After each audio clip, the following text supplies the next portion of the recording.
Imagine it is the first year of the reign of the Emperor Vespasian, though you do not know that yet. You know only that you are standing in a small room with a wooden tablet in your hands and a key hanging from a leather string around your neck. The tablet is heavier than you expected, though it is only a thin piece of wood covered with wax. The letters are small, but you can read them because your old master taught you. They say that you are free. They say that no one can claim you as a slave anymore. You have been a slave for 20 years. You were taken as a child from a village in the east, brought to Rome on a ship, and sold to a man named Gaius Valerius. He was not cruel. He taught you to read and write, to mix ink, to copy letters. He let you sleep on a mat in the corner of his study. He fed you bread and olives. He did not beat you often, but he owned you. You could not leave. You could not say no. You could not keep the coins you earned from copying letters for his friends. He owned your hands, your feet, your breath. Now he is dead. His son read the will, and your name was there. Freed, given freedom and a small purse of coins and the right to wear the cap of liberty. You did not know what to say. You bowed. You took the tablet. You walked out of the house. The street was crowded, and the sun was high. You stood on the stone step and looked at the people passing. They did not look at you. They had their own business. You were not a slave anymore, but you were not a citizen either. You were a freedman, a libertus. That was a place between. You could work, you could marry, you could own things, but you could not hold office, and you still owed respect to your old master's family. You did not care about office. You cared about the key. The key was small and iron, dark with age. It had been given to you by a man named Lucius, the steward of a block of rented rooms near the Tiber. You had paid him with a coin from your purse. He had shown you the room. It was on the 3rd floor of an insula, a tall brick building with a bakery on the ground floor. The stairs were dark and the steps were worn. The room was small, smaller than the corner where you used to sleep in the master's house. A bed of wooden planks with a straw mattress, a table with 3 legs, a shelf, a clay lamp with a little oil, a window that looked out over an alley where clothes hung on lines. You had stood in the room and looked at the walls. They were plastered and whitewashed, but the white was grey with age. A crack ran from the corner to the window. The floor was wood, and it creaked. You sat on the bed. The straw rustled. You were alone. No one would call you. No one would tell you to fetch water or grind ink or stay up late to finish a letter. You could sit here all day if you wanted. You did not want. You wanted to work, but you could choose. You put the tablet on the shelf. You put the key on the leather string around your neck. You touched it. It was warm from your skin. The sound of the bakery came through the floor. The baker was kneading dough, and you could hear the slap of his hands on the wooden board. The smell of bread rose through the cracks. You were hungry. You had bread in your pouch, a piece you had taken from the master's kitchen before you left. You ate it standing by the window. The bread was dry, but it was yours. You had not stolen it. It was given to you, or you had taken it. You were not sure. You were not a slave anymore. You could take things. You would learn. The sun set. The room grew dark. You lit the lamp. The flame was small, and the shadows moved on the walls. You lay on the bed. The mattress was hard, and the straw poked through the cloth. You pulled the blanket over you. The blanket was thin and smelled of wool. You closed your eyes. You waited for the voice that called you in the morning. The voice that said, "Marcus, water." The voice that said, "Marcus, the ink." The voice that said, "Marcus, come." It did not come. The room was quiet. The baker had stopped kneading. The street was still. You heard a dog barking somewhere far away. Then it stopped. You were alone. You slept. You dreamed of the master's house. The walls were white and the floors were tiled. You were carrying a tray with cups of wine. The guests were laughing. You walked carefully. The tray was heavy. The room was dark. The lamp had burned out. You sat up. Your heart was beating fast. You were not in the master's house. You were in your own room. The room you rented. The room with the crack in the wall and the leaky window. You lay down again. You closed your eyes. You slept. In the morning, you woke to the smell of bread. The baker was already working. His oven was hot, and the loaves were rising. You could hear him talking to his wife. Their voices were low, and you could not make out the words. You sat up. Your back ached from the hard mattress. Your feet were cold. You looked at the window. The sky was grey. It would rain later. You dressed. He had only one tunic, a plain brown one that the master's wife had given you years ago. It was patched at the elbow, and the hem was frayed. You washed your face with water from the jug. The water was cold. You drank a cup. You put the tablet in a cloth and tied it to your belt. You put the tablet in a cloth and tied it to your belt. You put the key around your neck. You went down the stairs. The stairs were dark. You held the wall. The steps were worn, and you could feel the dip where thousands of feet had walked. You reached the ground floor. The bakery was open.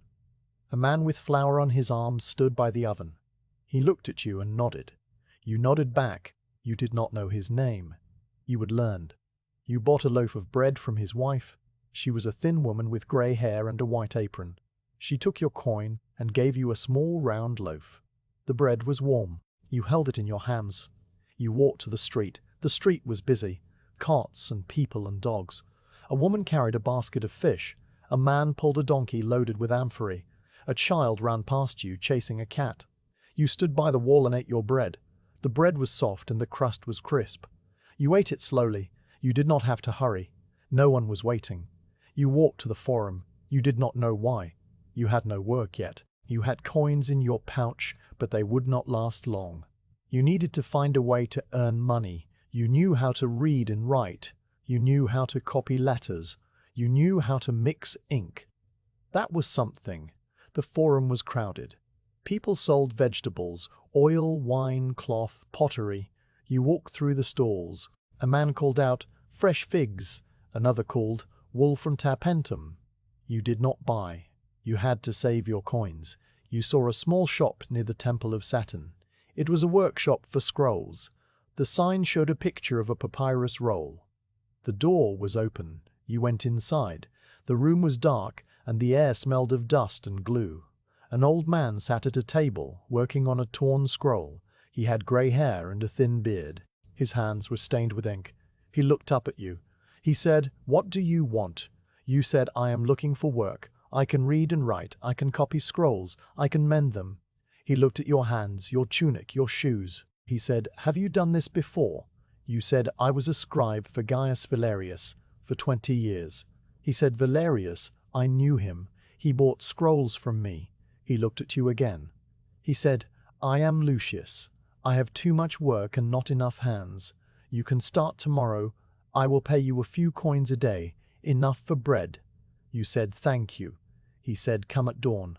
Do not be late." You walked back to your room. The stairs were Tarek. You climbed slowly. You opened the door. The room was empty. The bed was still there. The shelf was still there. The lamp was still there. You sat on the bed. You had work. You had a room. You had a room. You had a key. You were free. You took the tablet from its cloth and read the words again.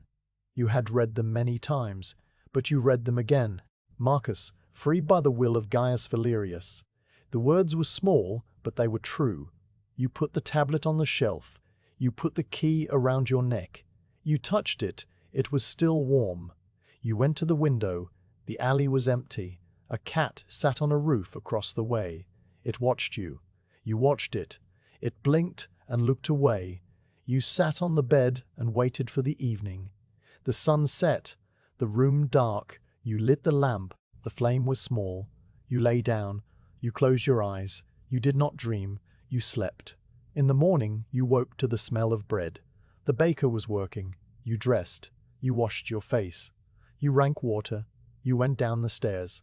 You bought a loaf from the baker's wife. You ate it standing in the street. The bread was warm. You walked to the workshop. The old man was already there. He gave you a scroll, a torn one, and a pot of glue. He showed you how to mend the papyrus, how to press it flat, how to smooth the edges.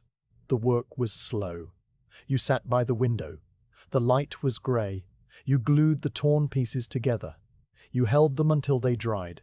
You smoothed them with a stone. The scroll was whole again. The old man looked at it. He nodded. He gave you another. The day passed. The sun moved across the sky. The light changed from grey to gold. You worked without speaking. The old man did not speak either. The only sounds were the rustle of papyrus and the scrape of the stone. You were not tired. The work was like the work you had done for years, but it was different. You were not doing it for a master. You were doing it for a master.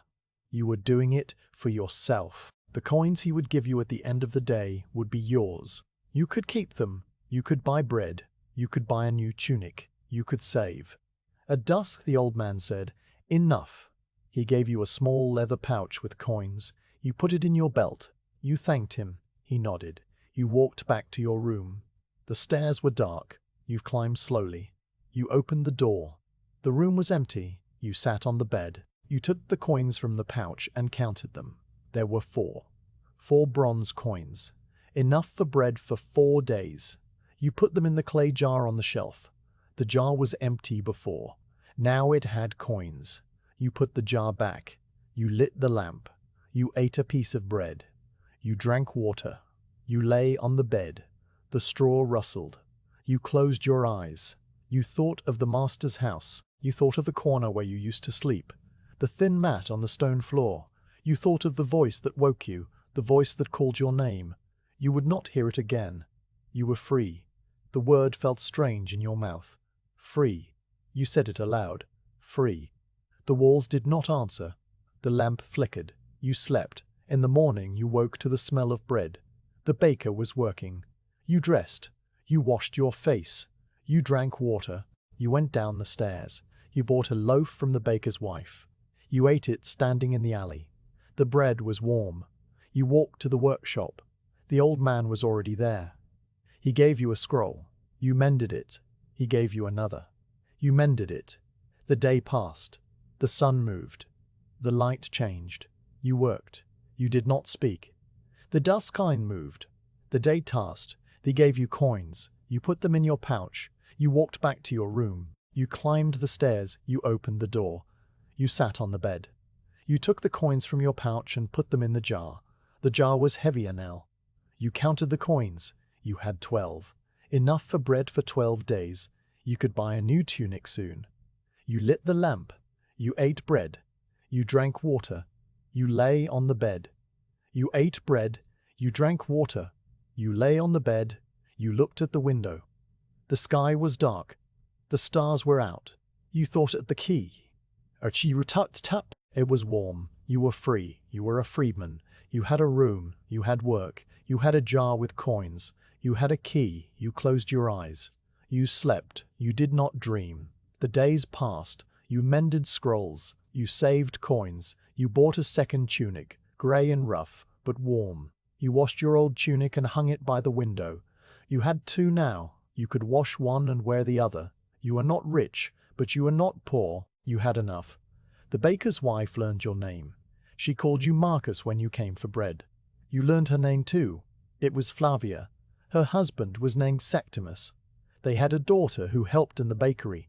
Her name was Julia. She was 12. She was shy. She did not speak to you. You did not mind. The old man in the workshop was named Lucius. He was not the same Lucius who rented you the room. That was another Lucius. He was not the same Lucius who rented you the room. That was another Lucius. He did not ask about your past. He did not ask why you were freed. He only gave you scrolls and coins. You were grateful. You sat by the window in your room in the evening. The lamp burned low. The jar on the shelf was half full. You had enough coins for bread for a month. You could buy a blanket. You could buy new sandals. You could save for a warmer tunic for winter. You were not a slave anymore. You were Marcus. You had a key. You took the tablet from the shelf. You read the words again. You had read them many times, but you read them again. Marcus, freed by the will of Gaius Valerius. You put the tablet back. You touched the key. You lay on the bed. You closed your eyes. You slept. You did not dream. The night was quiet. The baker was asleep. The street was still. You were alone. You were free. You wake in the dark. The lamp has burned out, and the room is black. For a moment, you do not know where you are. Your hand reaches for the wall, but the wall is not where it used to be. Then you remember, you are in your own room. The room above the bakery. The room with the key around your neck. You lie still and listen. The baker is not working yet. The street is quiet. You hear a dog barking somewhere far away, and then it stops. You hear the creak of a cart on the stone road, but it passes. The silence returns. You are not used to silence. In the master's house there was always noise. The slaves in the kitchen, the sandals on the tiles, the voice of the master calling. Here, there is only the sound of your own breathing. You turn on your side. The straw mattress rustles. The blanket is thin and the air is cold. You pull the blanket up to your chin. You close your eyes. You try to sleep. You think of the tablet on the shelf. The words are there, in the wax, even though you cannot see them. Marcus, freed by the will of Gaius Valerius. You have read them so many times that you know them by heart. You do not need light to see them. They are in your mind. You think of the key. It hangs from the leather string around your neck. You touch it with your fingers. The iron is cool now, not warm like it was in the day. You hold it. It is small and heavy. It opens the door of your room. No one else has a key. Only you. You are not a slave anymore. You have known this for days, but the knowing has not sunk into your bones. You still wait for the voice. You still listen for the footsteps. You still expect someone to tell you what to do. But no one comes. The room is empty. The night is long. You are alone. You hear a sound from the floor below. It is Livia, the old woman who sells herbs. She is coughing. The cough is dry and soft. It stops. You hear her shift in her bed. Then silence again. You think of the workshop. Tomorrow you will go back to Lucius and mend more scrolls. You will sit by the window and glue torn edges and smooth the papyrus with a stone. The work is slow, but it is steady. The coins will go into the jar. The jar will fill. You will buy a new blanket before winter. You turn on your other side. The mattress creaks. You pull the blanket tighter. You close your eyes. You remember the first night you slept in the master's house. You were a child, and you were afraid. The room was strange and the other slaves did not speak to you. You cried into your mat and no one heard. That was a long time ago. You are not a child anymore. You are not a child anymore. You are not afraid. You are only tired. The baker's oven creaks. He is lighting the fire. You can hear the crackle of the kindling and the clink of the iron door. The smell of wood smoke comes through the cracks in the floor. It is not unpleasant. It reminds you of the countryside, of the village where you were born. You have not thought of that village for years. You were taken so young that the memories are faint. A river, a woman with dark hair, a goat. That is all. The smell of bread begins to rise. The baker is mixing the dough. You hear the slap of his hands on the board. The sound is soft and rhythmic. It is a comfort. You are not alone. There are people below you, and they are working. The city is waking. The sky through the window turns from black to grey. You can see the shape of the alley, the lines of the laundry, the tiles on the roof across the way. A bird sings, a thin note that rises and falls. Another answers. The morning is coming. You sit up. Your back aches from the hard mattress. Your feet are cold. You swing your legs over the side of the bed. The floor is wood, and it is cold too. You put on your sandals. They are worn, but they will do. You dress. The tunic is the same one you wore yesterday. It is wrinkled, but you have no other. You will wash it soon when you have a second one. The new tunic is still at the market woman's stall. You have not bought it yet. You need a few more coins. You go to the shelf. The clay jar is there. You take it down and open the cloth that covers the top. You pour the coins into your hand and count them. 12. 12 bronze coins. Enough for bread for 12 days. Enough for a tunic if you save a little more. You put the coins back. You cover the jar. You set it on the shelf. You take the tablet from its cloth. You read the words again. You do not need to, but you do. Marcus, freed by the will of Gaius Valerius. The words are the same. They do not change. You put the tablet back. You touch the key. It is still there. You go to the window. The sky is lighter now. The clouds are grey, but there is a patch of pink in the east. The sun will rise soon. You can hear the street waking. A cart rumbles past. A woman calls to a child. A dog barks. You go to the door. You open it. The hallway is dark. You go to the door. You open it. The hallway is dark. You close the door behind you and lock it. The key turns in the lock with a click. You cozy down the stairs. You can go down the deck. The stairs are dark, but you know them now. Your hand finds the wall. Your feet find the steps. You reach the ground floor. The bakery is open. The light from the oven glows orange. The baker, Septimus, is standing by the board, kneading dough. His wife, Flavia, is stacking loaves on a wooden tray. She looks up when you come in. She says, "Good morning, Marcus." You say, "Good morning." You give her a coin. She gives you a loaf. The bread is warm. You hold it in your hands. You walk to the street. The air is cool and your breath steams. You stand by the wall and eat. The bread is soft and the crust is crisp. You eat slowly. You do not have to hurry. No one is waiting. You watch the street. A man walks past with a donkey loaded with baskets. A woman carries a jar on her head. A group of children run by, shouting. The city is awake. You are part of it now. Not a slave in a house, but a man on the street. A freedman with a key and a job and a room. You finish the bread. You brush the crumbs from your tunic. You walk to the workshop. The old man, Lucius, is already there. He is sitting at his table working on a scroll. He looks up and nods. You nod back. You sit by the window. He gives you a scroll, a torn one, and a pot of glue. You begin to work. The day passes. The sun rises higher, and the light through the window turns from grey to gold. You mend the scrolls, one after another. The work is slow, but it is steady. Your hands know what to do. They have done this work for 20 years. The only difference is that now you are doing it for yourself. The only difference is that now you are doing it for yourself. The coins you earn are yours. At midday, you stop to eat. You have a piece of bread in your pouch, saved from yesterday. You eat it standing by the window. Lucius eats his bread too. He does not speak. You do not speak. The silence is comfortable. You work again in the afternoon. The light fades. The shadows grow long. You finish the last scroll. Lucius looks at it and nods. He gives you the coins. You put them in your pouch. You walk back to your room. The streets are crowded. You move through the people without thinking. Your feet know the way. You climb the stairs. You open the door. The room is empty. You sit on the bed. You take the coins from your pouch and put them in the jar. You count them. 15 now. 15 bronze coins. You are saving for a blanket. The nights are cold, and the blanket you have is thin. You need a thicker one. You have seen them in the market, made of wool, heavy and warm.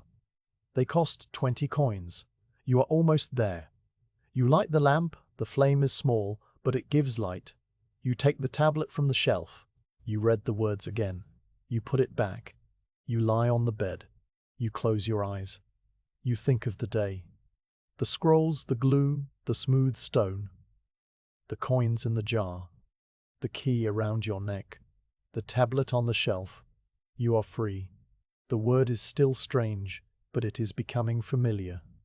You are free. You do not have to ask permission. You do not have to ask for a mission. You do not have to ask for a voice. You can get up in the morning and go dart. You can sit in your room all day if you want. You do not want, but you could. The baker's oven creaks below. He is baking for the morning. The smell of bread rises through the floor. You are tired. Your eyes close. You sleep. You dream of the tablet. It is floating in the air, and the letters are glowing. You reach for it, but it floats away. You wake. The lamp has burned out. The room is dark. You turn on your side. You pull the blanket up. You sleep again. In the morning you wake to the smell of bread. The baker is working. You dress. You go down the stairs. You buy a loaf. You eat it standing in the street. You walk to the workshop. The day is the same. The work is the same. The coins go into the jar. The days pass. You mend scrolls. You save coins. You eat bread. You drink water. You sleep. The jar fills slowly. You count the coins each night. 16, 18. 6 my. You need 2 more for the blanket. You will have them by the end of the week. One evening, you walk to the market. The blanket seller is still there. His stall is near the forum under a wooden awning. He has blankets of different colors and sizes. You point to the gray one, the thick one. You ask the price. He says 20. You say you will come back. You have only 18. You need 2 more. You walk back to your room. You climb the stairs. You open the door. You sit on the bed. You take the jar and count the coins again. 18. 2 more. Tomorrow you will earn 2 more. You will buy the blanket. You will be warm. You light the lamp. You take the tablet from the shelf. You read the words, Marcus, freed by the will of Gaius Valerius. You put it back. You lie on the bed. You close your eyes. You think of the blanket. It will cover you at night. You will not shiver. You will sleep without waking. You will dream of nothing. The baker's oven creaks. The bread is baking. You sleep. In the morning you wake. You dress. You go down the stairs. You buy bread. You eat. You go to the workshop. You mend scrolls. You earn your coins. At dusk you have 2 more. 20. You walk to the market. The blanket seller is still there. You give him the coins. He gives you the blanket. It is grey and thick, just as you remember. Say yes! You fold it over your arm. You walk back to your room. You climb the stairs. You open the door. You spread the blanket on the bed. It covers the mattress and hangs over the edges. You sit on it. It is soft. It is warm. You lie down. You pull it over you. The wool is heavy. You do not shiver. You close your eyes. You are not cold. You are not hungry. You are not a slave. You are free. You sleep. You not dream. The night is quiet. The baker is asleep. The street is still. You are alone. You are warm. You are free. The workshop of Lucius is a small room between a shoemaker's shop and a stall that sells oil. The door is low, and you have to duck your head when you enter. Inside, the light is dim because the only window faces a wall. But in the morning, when the sun is in the east, a thin beam of light comes through and falls on the table where you work. You like that light. It is not bright, but it is steady. The walls are covered with shelves. On the shelves are scrolls, hundreds of them, stacked on their ends or lying on their sides. Some are old, the papyrus yellow and brittle. Some are newer, the edges still white. The scrolls are of different sizes, some short, some long enough to reach from the floor to your waist. They hold poems, letters, histories, contracts. You do not read them, you only mend them. But sometimes your eyes catch a word, and you wonder what the rest of the scrolls says. You do not ask. Lucius does not like questions. The room smells of papyrus and glue and dust. The glue is made from animal hides, boiled down to a thick brown liquid. It smells like meat left too long in the sun. You have gotten used to it. You do not notice it anymore. Lucius is already at his table when you arrive each morning. He is old, older than you thought when you first met him. His hands shake a little when he holds the brush, but he is still skilled. He has been mending scrolls for 40 years, he told you once. He learned from his father, who learned from his uncle. The shop has been in his family for 3 generations. He has no children. He does not know who will take it when he is gone. He does not talk about that. You sit at the small table by the window. Lucius gives you a scroll and a pot of glue. The scroll is torn in 2 places. The papyrus is thin and brittle. You have to be careful not to tear it more. You dip the brush in the glue and spread a thin layer on the edge of the tear. You press the pieces together. You hold them with your fingers until the glue sets. The glue is slow to dry. You have to be patient. You work without speaking. The only sounds are the rustle of papyrus, the scrape of the brush, and the distant noise of the street. The shoemaker next door is hammering. A customer is arguing about the price of a pair of sandals. You do not listen. You focus on the scroll. The tear is mended. You smooth the edge with a stone, a small round stone that Lucius gave you. The stone is smooth from years of use. You rub it back and forth over the glued edge until the papyrus lies flat. You hold it up to the light. The mend is almost invisible. You put the scroll aside and take the next one. The morning passes. The beam of light moves across the table. It touches your hands, then the scroll, then the wall. You watch it without thinking. You have learned to work by feel, not by sight. Your fingers know how much glue to use, how hard to press, how long to wait. The work is slow, but it is steady. You do not hurry. At midday, Lucius stops. He sets down his brush and takes a piece of bread from a cloth. He offers you half. You take it. You eat standing by the window. The bread is dry, but it is bread. You drink water from the jug that sits on the floor. The water is cool. You are grateful. Lucius does not speak during the meal. He looks at the street through the open door. You look too.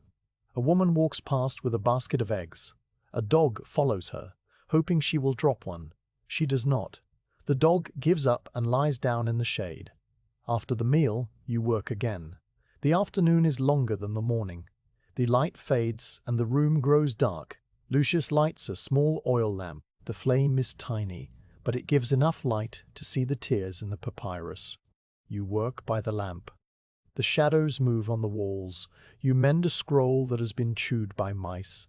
The edges are ragged and the holes are many.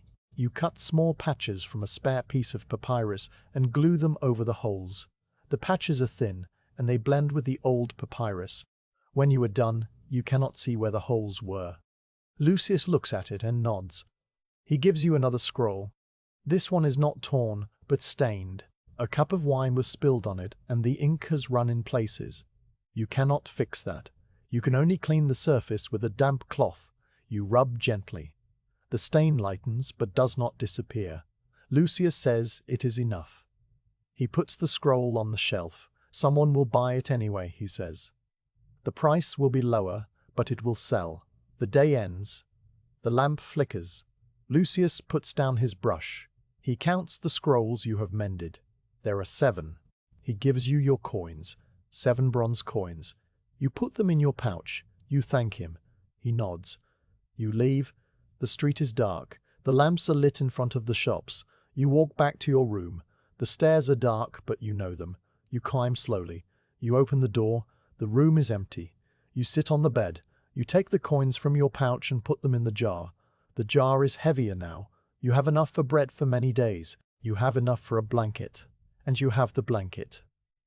You have enough for a new tunic soon. You light the lamp. The flame is small. You take the tablet from the shelf. You read the words. You put it back.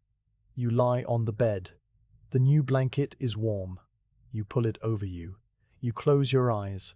You think of the scrolls, the torn ones, the stained ones, the ones chewed by mice. You think of the words you did not read. You wonder what they said. Love letters, maybe. Contracts for the sale of land. Poems about the sea. You will never know. You do not need to know. Your work is to mend the papyrus, not to read it. You sleep. The night is quiet. The baker is asleep. The street is still. You do not dream. In the morning you wake to the smell of bread. You dress. You go down the stairs. You buy a loaf. You eat it, standing in the street. You walk to the worktop. Lucy is already there. He gives you a scroll. You begin to work. The days pass. You mend scrolls. You earn coins. You buy bread. You save. The jar fills. You count the coins each night. 40, 50, 60. You are not rich, but you are not poor. You have enough. One day a man comes to the shop. He is tall, with a beard and a gold ring on his finger. He speaks to Lucius in a low voice. Lucius nods. He points you to do. The man looks at you. He says, "You are the freedman who mends scrolls?" You say, "Yes." He says, "I have a scroll that needs repair. A valuable one. A copy of a poem by Virgil. It is old and torn.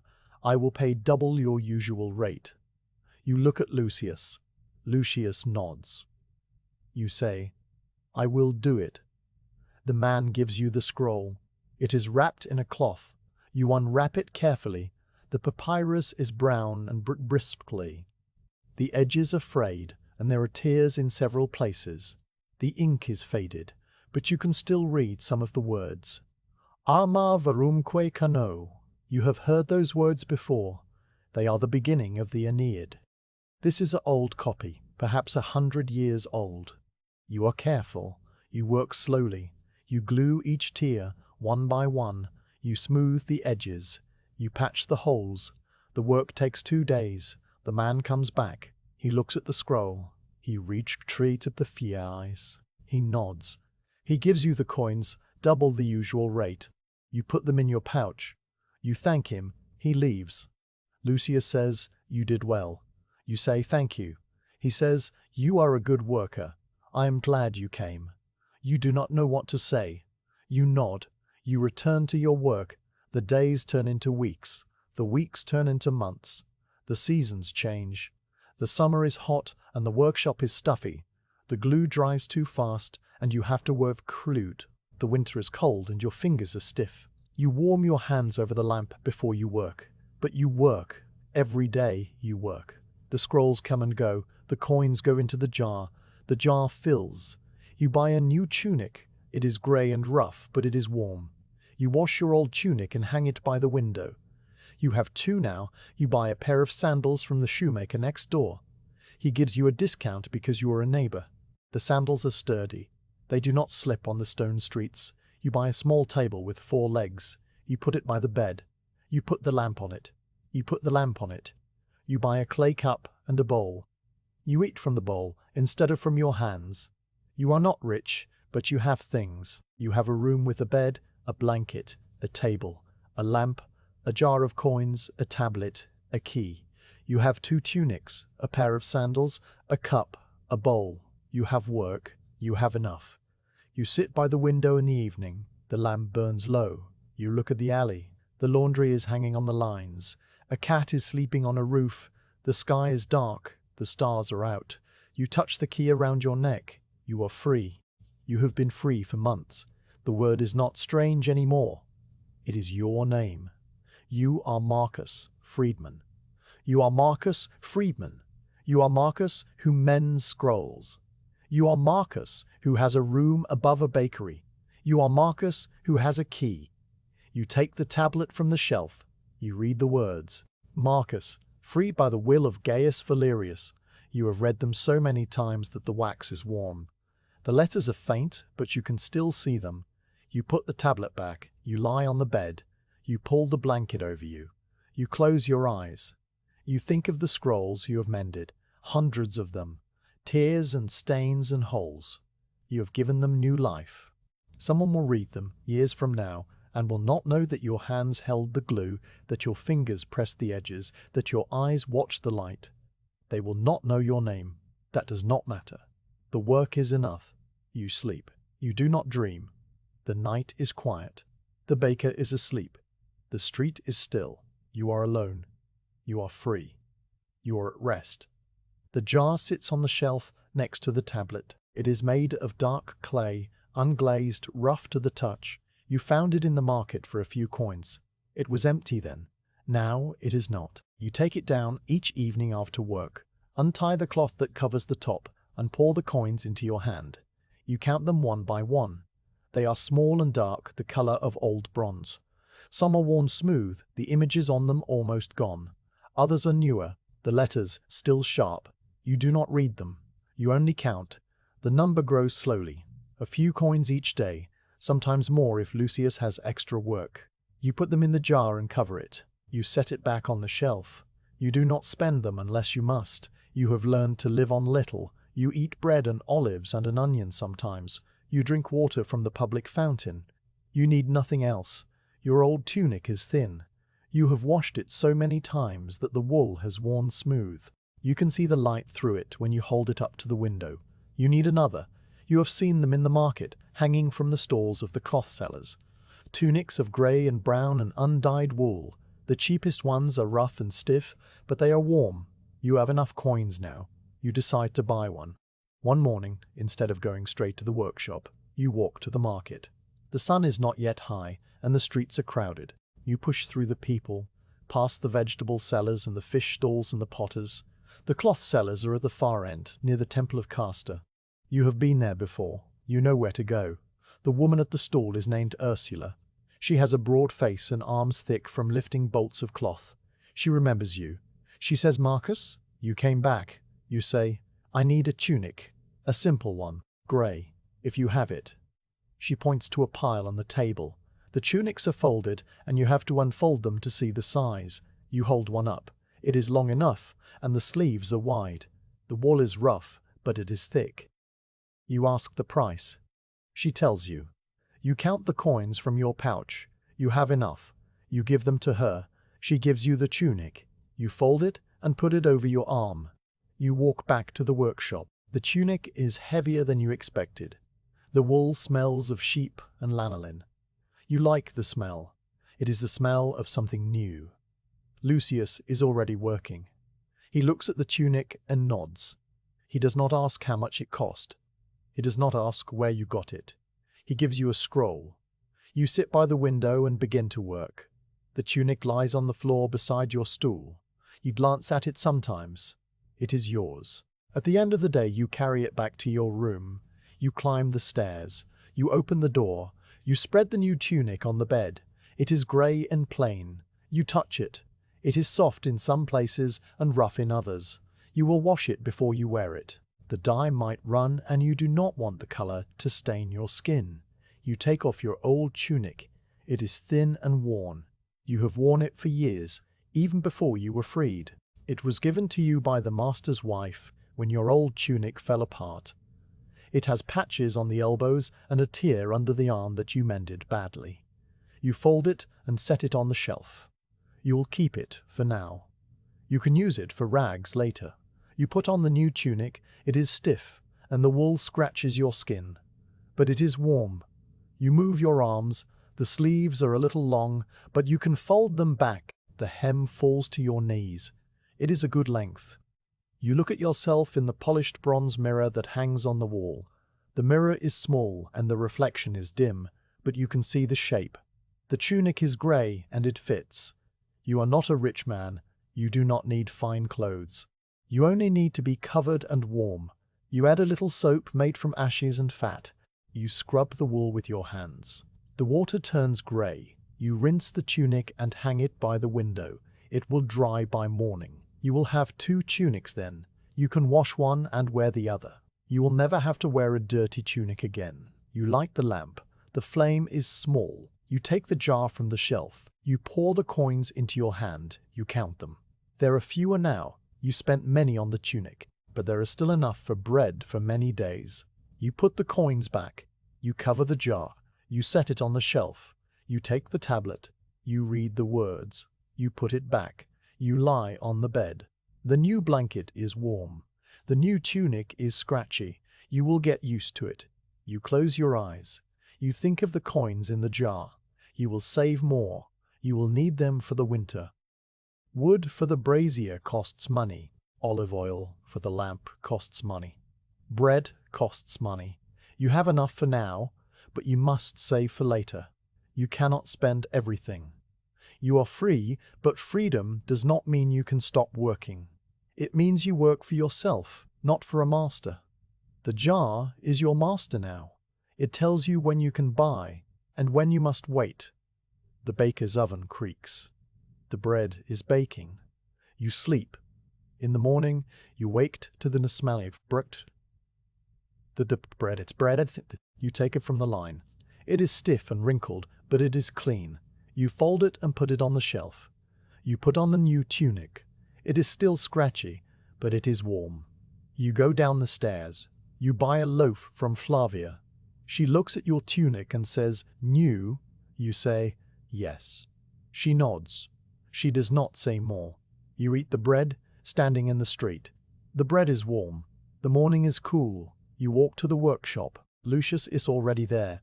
He looks at your tunic. He says, "Grey suits you." You do not know what to say. You nod. You sit by the window. He gives you a scroll. You begin to work.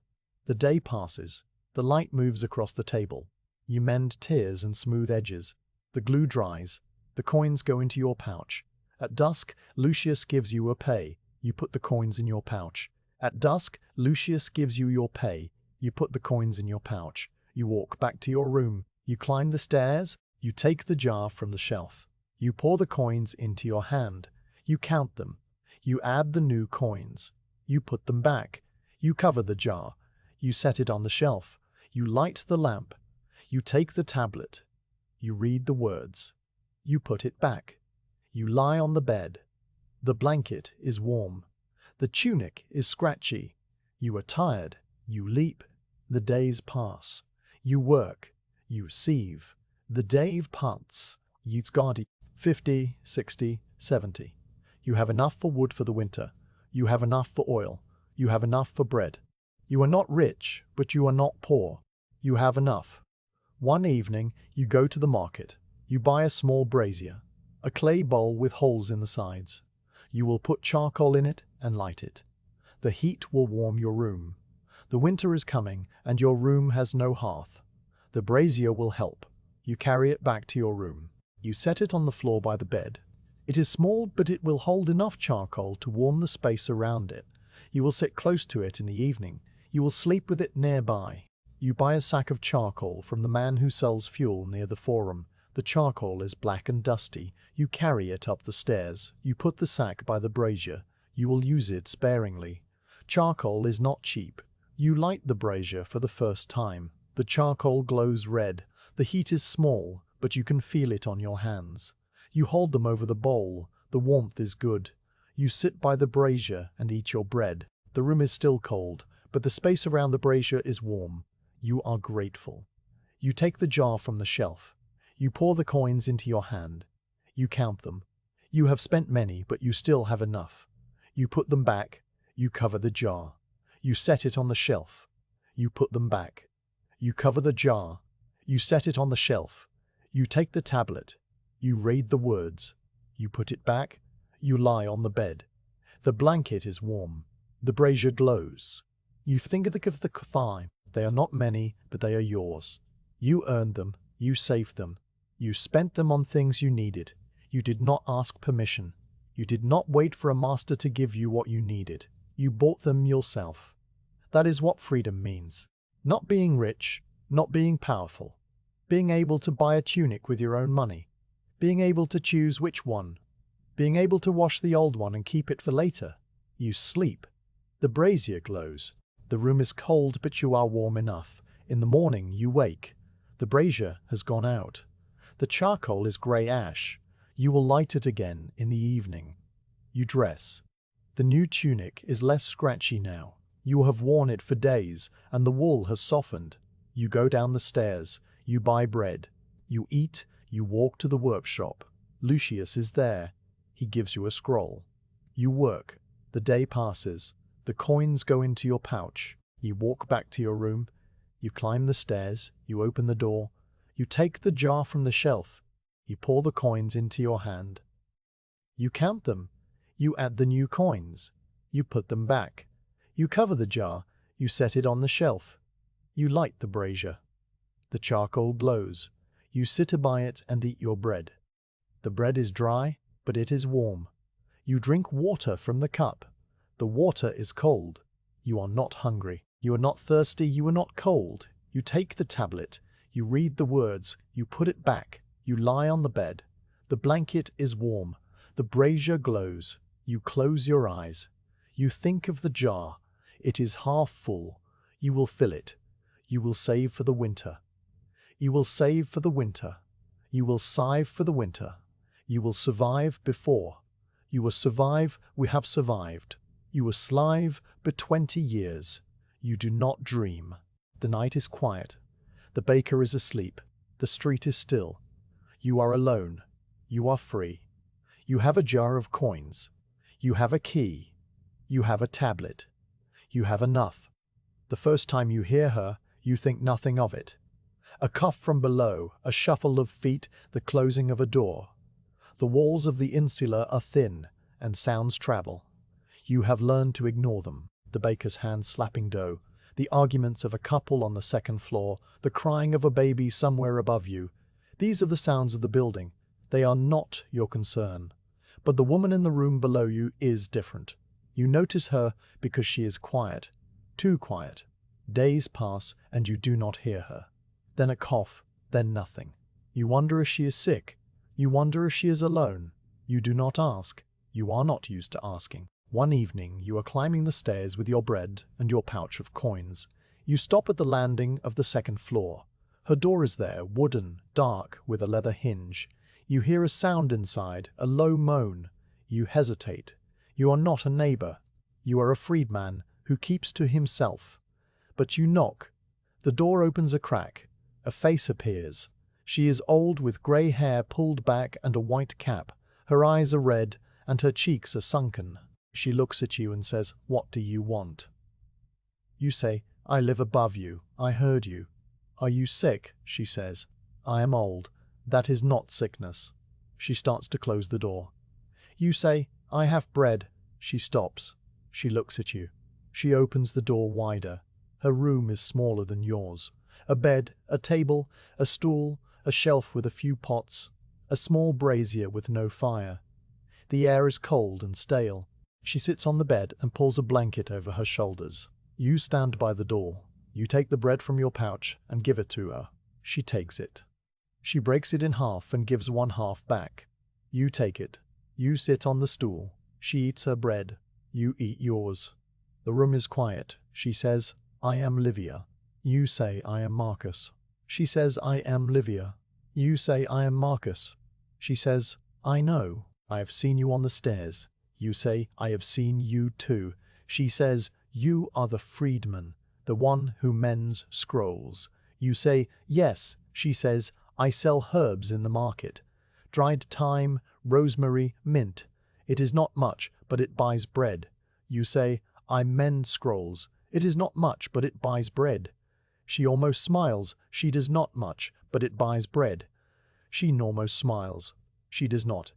You finish the bread. You say, "I will go." She says, "Thank you." You say, "You are welcome." You leave.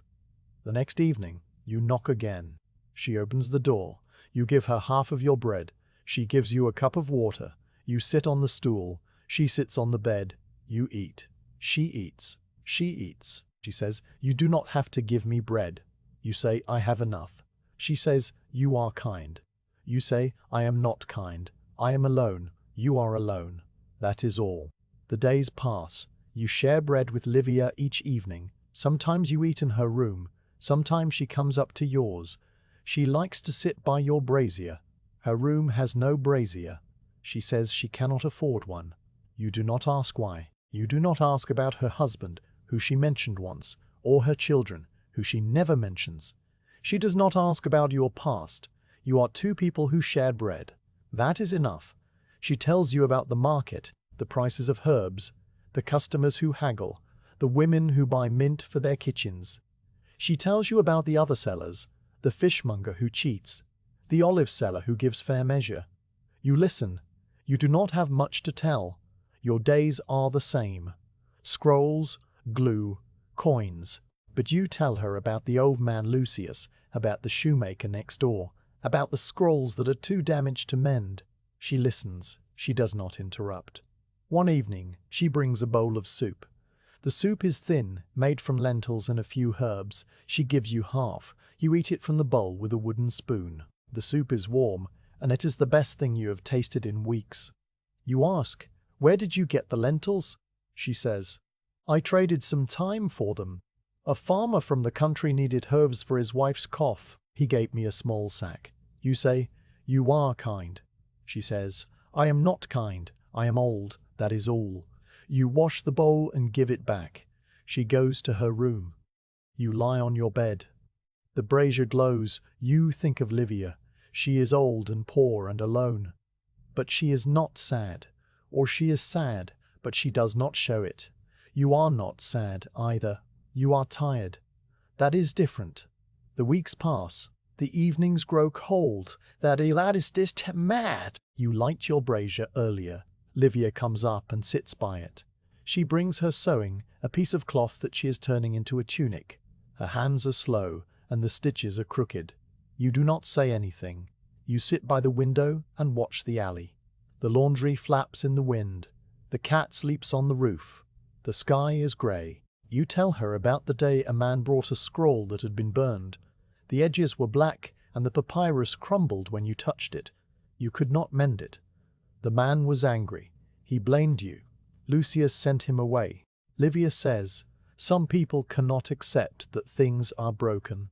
You say, the scroll was old. It was not my fault.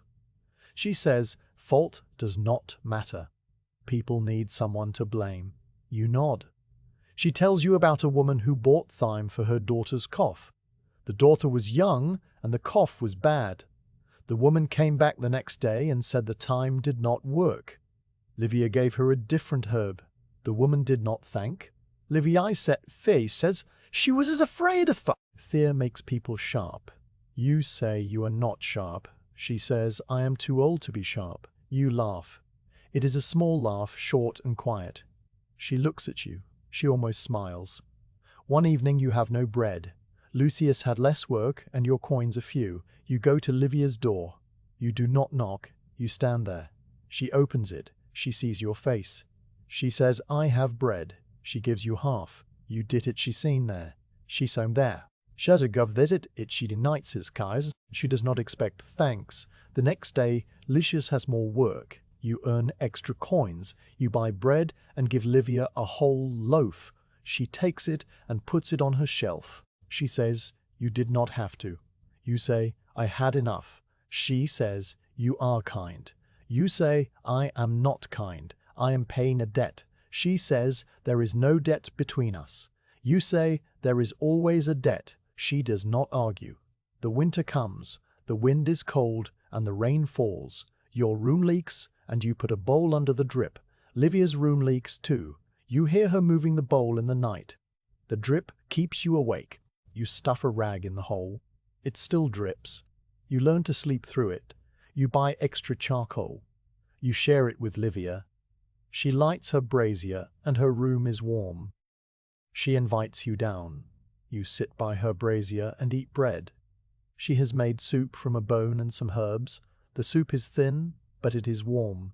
You drink it from the bowl. You give her half of your bread. She gives you half of hers. You are not hungry. You are not cold. You ask her, were you always free? She says, yes. My parents were free. My grandparents were free. We were never slaves. You say, you are lucky. She says, I am not lucky. My husband died. My children died. I have no one. You say, you have me. She looks at you. She says, yes, I have you. You are silent. The brazier glows. The room's walled. The rings the degram manos. You stop putting bowls under the drips. Livia's cough goes away. She walks to the market again. She sells her herbs. You go to the workshop. You mend scrolls. In the evening, you share bread. You talk about small things. The price of oil. The color of the sky. The cat on the roof. One evening, she says, you have been free for almost a year. You say, yes. She says, are you happy? You say, I am not unhappy. She says, that is the same thing. You say, no, it is not. She says, what is the difference? You say, unhappy is pain. Not unhappy is no pain. She says, that is a good answer. You say, it is a true answer. She nods. She does not ask again. You go to your room. You light your lamp. You take the jar from the shelf. You count the coins. They are more than before. You have saved enough for the winter and for the spring. You have enough for charcoal. You have enough for a charcoal. You have enough for a charcoal. You have enough for a new tunic if you need one. You put the subpaged. You cover the jar. You set it on the shelf. You take the tablet. You read the words. Marcus, freed by the will of Gaius Valerius. You have read them so many times that the wax is thin. You can see the wood underneath. You put the tablet back. You lie on the bed. The blanket is warm. The brazier glows. You close your eyes. You think of Livia. She is old and alone. She has no But shiki have. You sleep. You do not dream. The night is quiet. The baker is asleep. The street is still. You are not alone. In the morning, you wake. You dress. You go down the stairs. You buy bread. You eat half. You save half for Livia. You walk to the workshop. Lucius is there. He gives you a scroll. You work. The day passes. The coins go into your pouch. You walk back to your room. You climb the stairs. You knock hard. You You give her the bread. She takes it. You sit on her stool. She sits on her bed. You eat. She eats. You do not speak. The room is quiet. The brazier is warm. You are free. You have a friend. That is enough. The rain comes in October, not the soft rain of spring, but a hard, driving rain that falls for days without stopping. You wake in the night to the sound of water dripping on the floor. The roof leaks. You knew it leaked, but you did not know it leaked here. The drip is near the window, and the water pools on the wooden planks. You move the bed. The drip follows. You put a clay bowl under it. The drip hits the bowl with a small sound, a tap that repeats every few seconds. Tap. Tap. Tap. Chap. You try to sleep. You cannot. You lie in the dark and listen. The rain hits the roof, and the roof is made of wooden shingles covered with clay tiles. Some of the tiles have cracked or slipped, and the water finds the gaps. The drip is steady. You count the taps. 1, 2, 3. You lose count on your side. You pull the blanket over your head. The tap is muffled but not gone. You think of the landlord, the man named Lucius who rented you the room.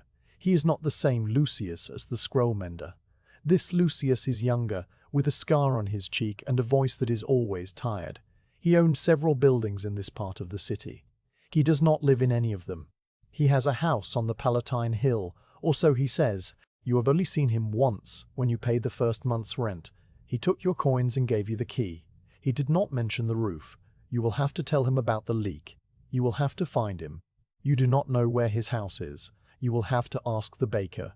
Septimus knows everyone. The rain continues through the night. The bowl fills. You empty it twice. The water is brown, full of dust from the tiles. You pour it out the window. The rain hits your hand. It is cold. In the morning, the rain has not stopped. The sky is grey, and the light is dim. You dress. The new tunic is damp from the moisture in the air. You put it on. It feels heavy. You go down the stairs. The stairs are wet. Your hand slips on the wall. You catch yourself. The bakery is open. Septimus is working. Flavia is stacking loaves. The smell of bread is strong, but the air is damp, and the smell seems heavier than usual. You buy a loaf. You stand by the door and eat. The bread is warm, and the warmth is good. You ask Flavia, "Do you know where I can find the landlord, Lucius? The roof leaks." She says, "He has a house near the Circus Maximus, on the Vicus Tuscus. A tall house with a red door. You cannot miss it." You thank her. You finish your bread. You walk to the workshop. The streets are wet. The water runs in the gutters. Your sandals are soaked, and the leather is soft. You step carefully to avoid the deeper puddles. The rain is lighter now, but it still falls. You reach the workshop. Lucius the scroll mender is already there. He looks at your wet clothes and says, "The roof." You say yes. He says, "The landlord is a thief. He will not fix it." You say, "I will ask." He shrugs. You work through the morning. The light is dim, and you need the lamp. The flame flickers in the draught from the door. You mend the scrolls. The glue is cold, and it dries slowly. You are patient. The work is slow, and it dries slowly. You are patient. The work is low. I mid-dright. At you dright bright. Elidad say you bright. You tell Lucius that you will leave early to find the landlord. He nods. He gives you your coins. You put them in your pouch. You walk to the Vicus Tuscus. The street is narrow, and the buildings are tall. The rain has stopped, but the clouds are still low. You look for a red door. You see one halfway down the street. It is painted red, but the paint is peeling. You knock. A slave opens the door. He is young, with a thin face and a bored expression. You say, I need to speak to Lucius. I rent a room above the bakery near the Tiber. The slave says, he is not here. You say, when will he be here? The slave shrugs. He comes when he comes. He closes the door. You stand in the street. The clouds are grey. You do not know what to do. You walk back to your room. The stairs are wet. You climb slowly. You open the door. The bowl is still on the floor. The drip has stopped. The rain has stopped. You empty the bowl out the window. You put the bowl back. You sit on the bed. The room is damp. The walls are wet. You can see a dark stain spreading near the window. The plaster is soft. You touch it. Your finger leaves a mark. You will have to tell Lucius, but Lucius is not there. You will have to find him again. You do not have time. You have work. The rain returns in the night. The drip starts again. Tap, tap, tap. You move the bowl. The drip follows. You stuff a rag into the crack between the tiles and the wall. The drip slows but does not stop. You lie on the bed. You close your eyes. You sleep. The next day, you go to the workshop. You work. You work. You earn coins. You buy bread. You share it with Livia. You tell her about the leak. She says, my roof leaks too. The water comes through the wall. You say, did you tell the landlord? She says, I have no landlord. I own my room. You say, you are lucky. She says, I am not lucky. I bought it when my husband was alive. Now the roof leaks, and I cannot afford to fix it. You say, I will help you. She says, you cannot fix a roof. You say, I can try. The next day is dry. You go to Livia's room. You look at the wall. The stain is near the ceiling. The plaster is cracked. You climb on her stool and push the plaster with your finger. It crumbles. You see the wooden lath behind it.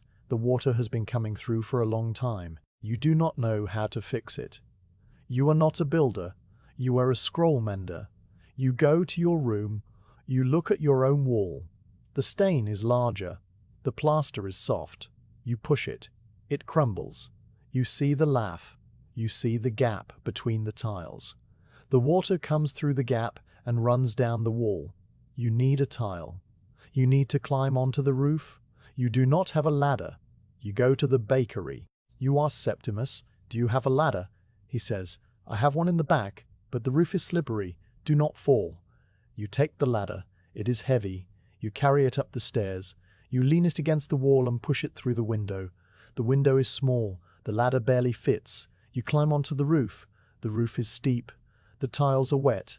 You step carefully. You find the gap where the tile has slipped.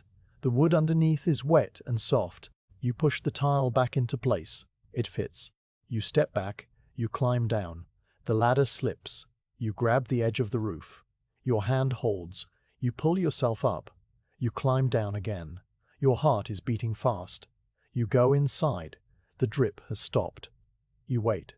The drip does not return. You have fixed it. You go to Livia's room. You look at her wall.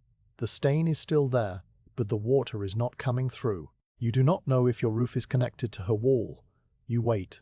The wall stays dry. You have fixed it. The rain returns in November. The drip does not come. Your room is dry. Livia's wall is dry. You have done something. It is a small thing, but it is yours. You have done something. It is a small thing, but it is yours. You sit by your brazier. The lamp burns low. You take the jar from the shelf. You pour the coins into your hand. You have saved enough for the winter. You have enough for bread and charcoal and oil. You put the coins back. You cover the jar. You set it on the shelf. You take the tablet. You read the words. Marcus, freed by the will of Gaius Valerius. The wax is thin and the letters are faint. You put it back. You lie on the bed. The blanket is warm. The brazier glows. You close your eyes. You think of the roof, the tiles, the ladder, the gap. You fixed it. You are not a builder. The tiles. You are knight. You are a freedman who mends scrolls. But you fixed the roof. The leak is gone. You did not need the landlord. You did not need to find him. You did it yourself. You sleep. The night is quiet. The rain falls, but the drip does not come. You are dry. In the morning, you wake. The room is dry. The stain on the wall is still there, but it is not wet. You dress, you go down the stairs, you buy bread, you eat, you walk to the workshop. Lucius is there. He gives you a scroll. You work. The day passes. The coins go into your pouch. You walk back to your room. You climb the stairs. You knock on Livia's door. She opens it. You give her bread. She takes it. You sit on her stool. She sits on her bed. You eat. She eats. She eats on her stool. She sits on her bed. You eat. She eats. You say, the roof is dry. She says, my wall is dry. You say, I fixed it. She says, you are a fool. You could have fallen. You say, I did not fall. She says, next time ask for help. You say, there is no one to ask. She says, you have me. You say, you are old. You would have fallen. She says, I am not that old. You almost smile.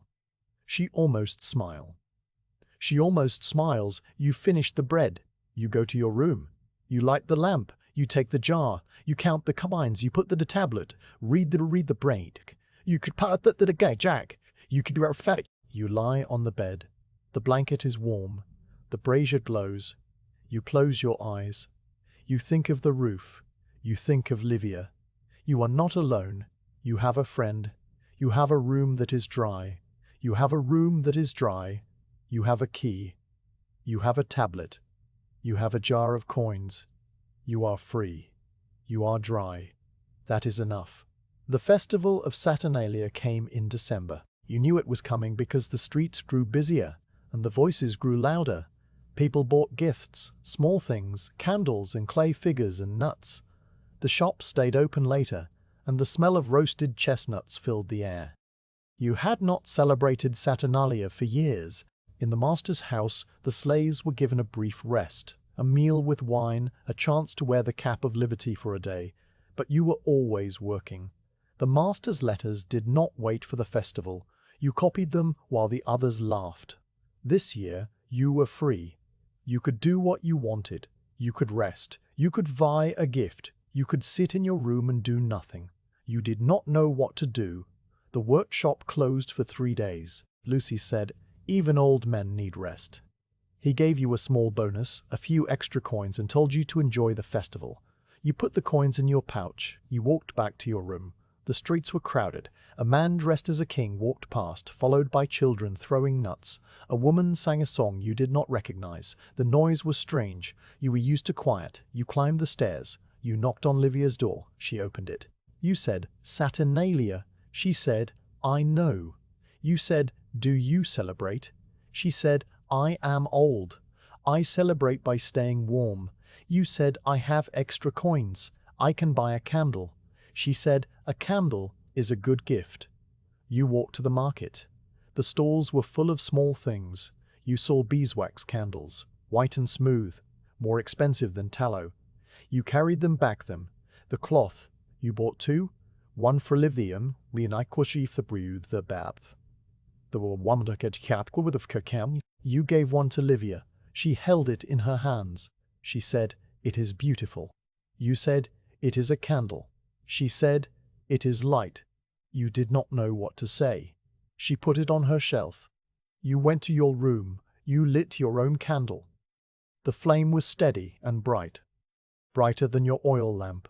You sat by the window and watched it burn. The wax dripped slowly. The flame did not flicker. The baker was closed. The bakery was dark. The street was quieter than usual. You heard laughter from a nearby house, then a song. You did not know the words. You did not mind. You went down to Livia's room. She had lit her candle too. The room was warm with the light. She had made a small cake, a round thing made of flour and honey and a little oil. She cut it in half and gave you a piece. You ate it. It was sweet. You had not tasted honey for a long time. You said, it is good.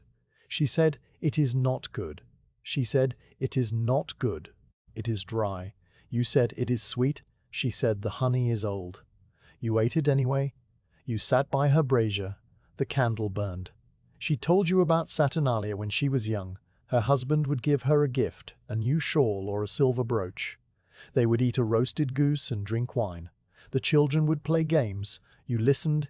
You did not have stories like that. He told her about the master's house, how the slaves were given a cap of liberty for one day, and how they wore it proudly, even though they knew it was a game. She said, "That is cruel."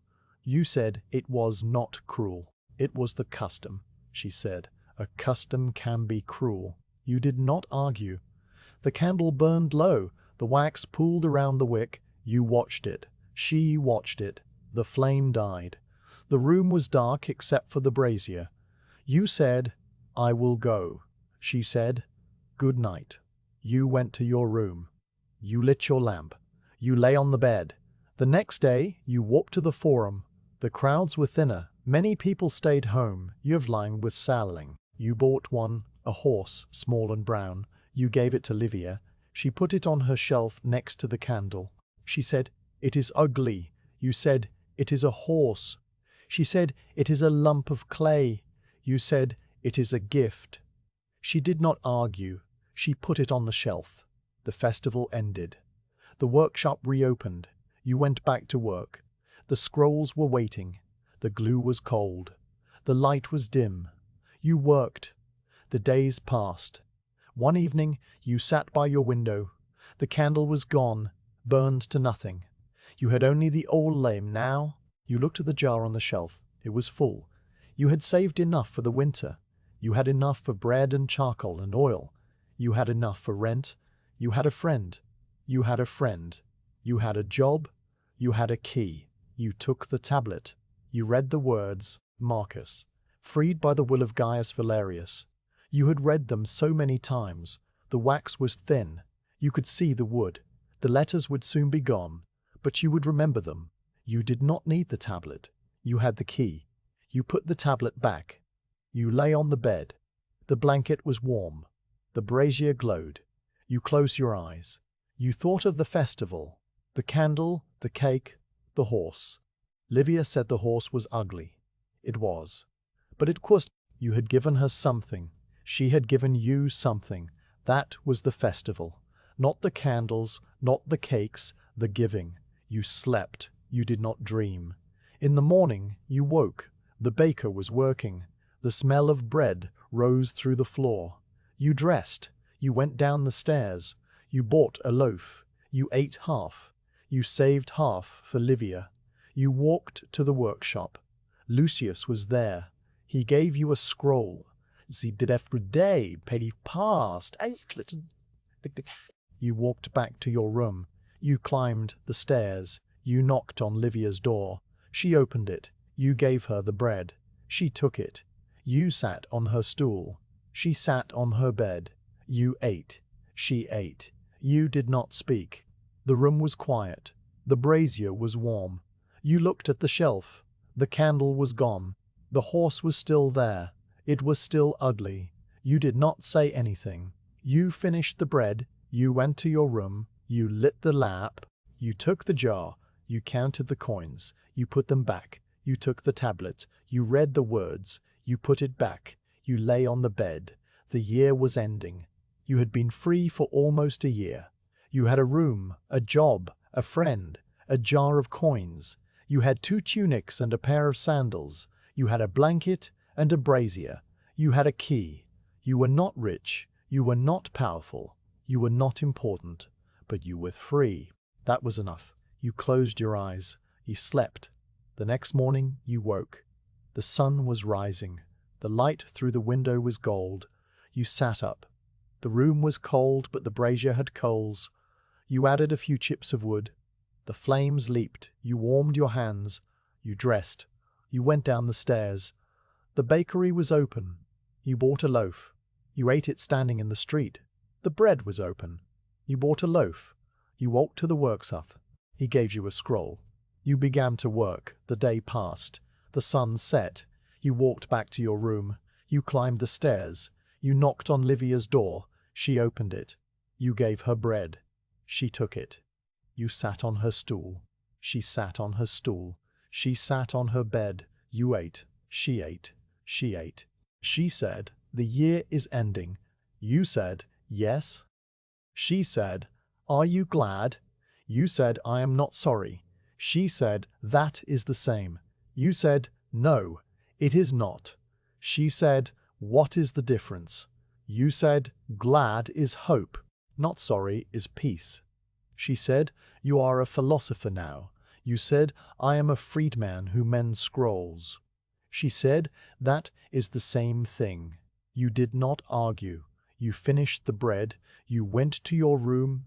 You lit the lamp. You took the jar.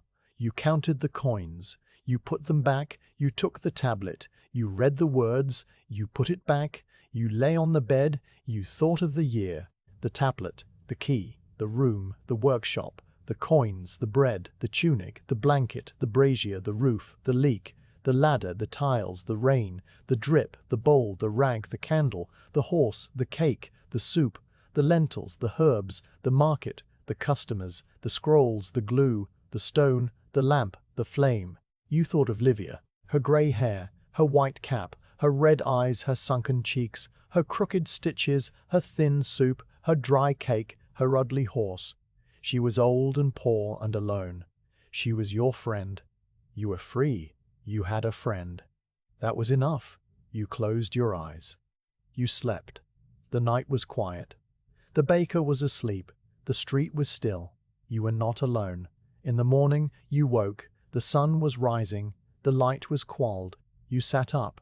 The room was sat à cruciot. You added wood to the brazier. The flames leaped. You warmed your hands. You dressed. You went down the stairs. You bought bread. You ate. You walked to the workshop. Lucius was there. He gave you a scroll. You began to work. The year had turned. You were still here. You were still free. You were still free.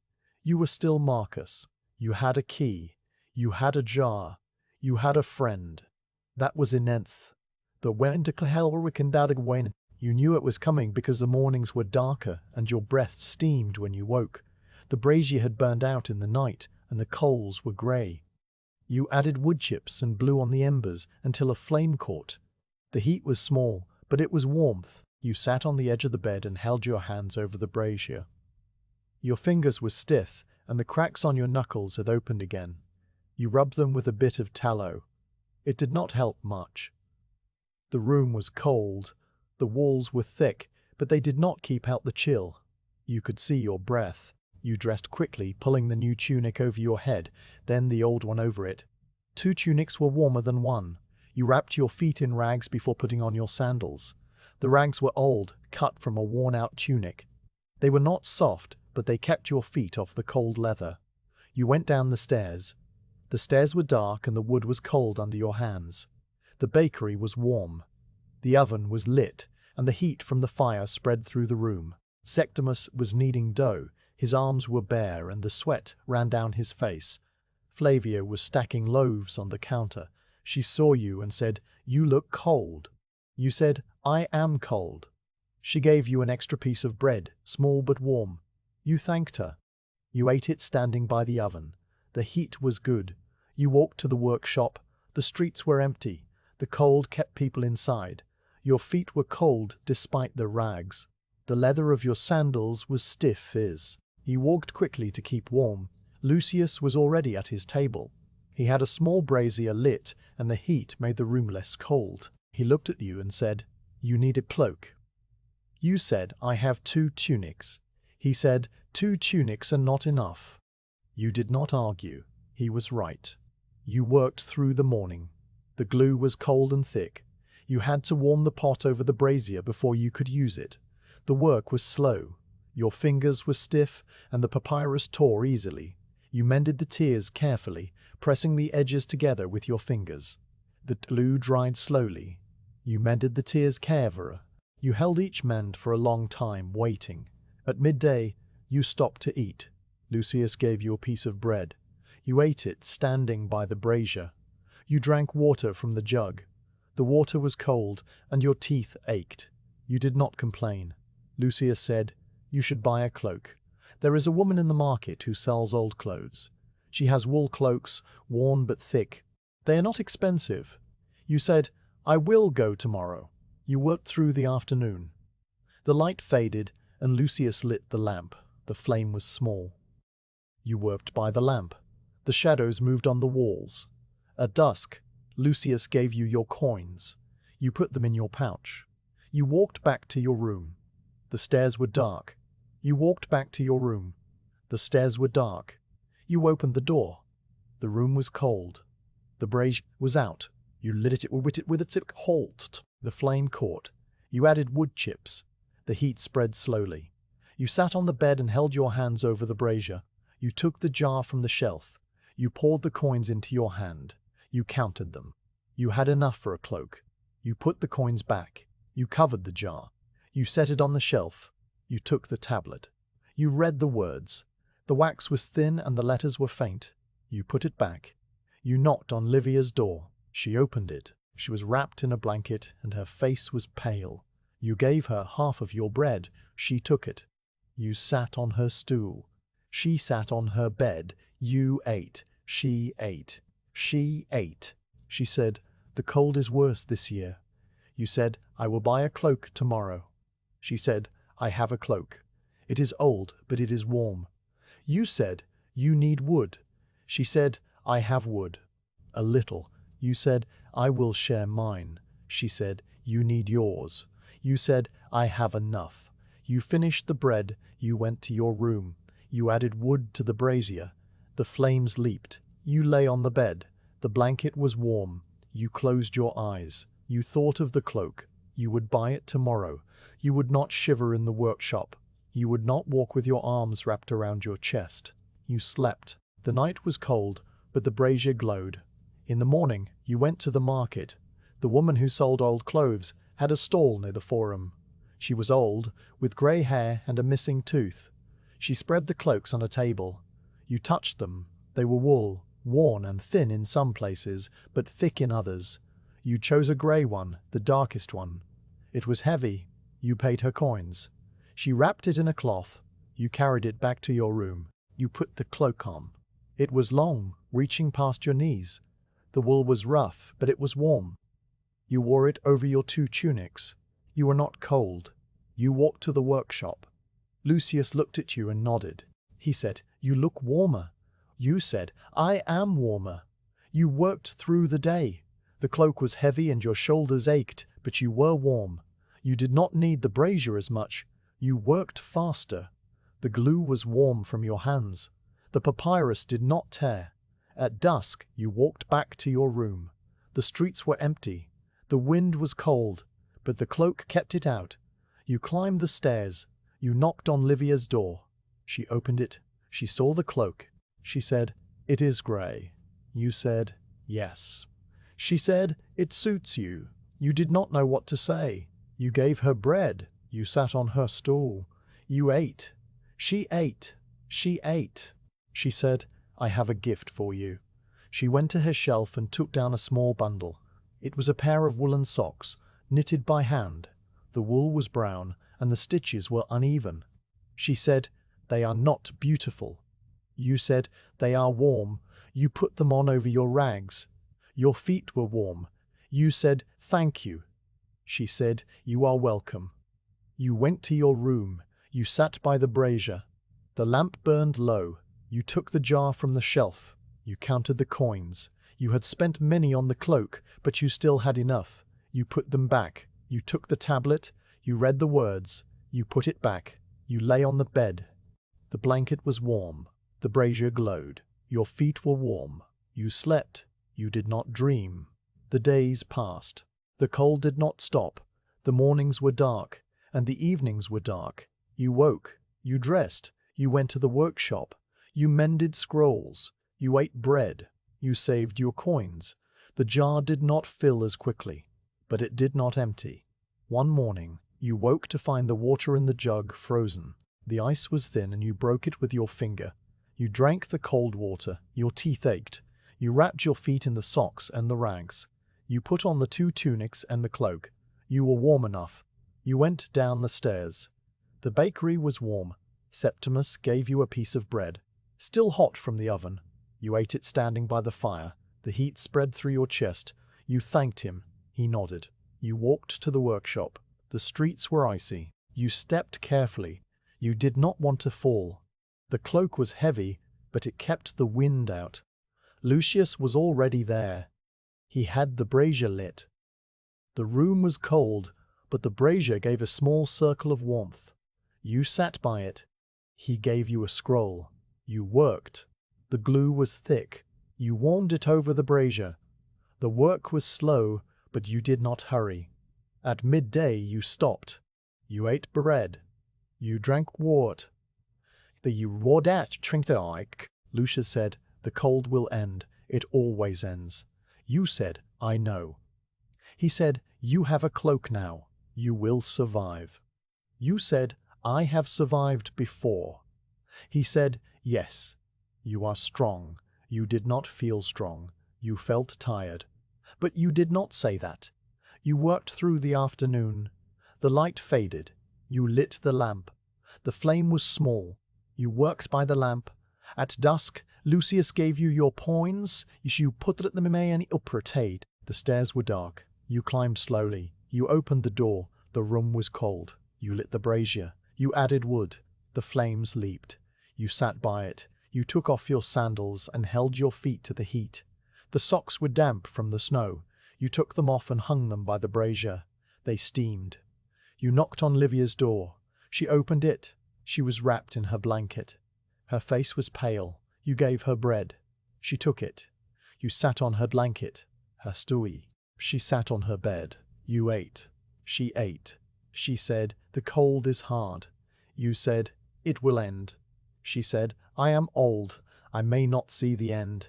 You said, you will. She said, you do not know that.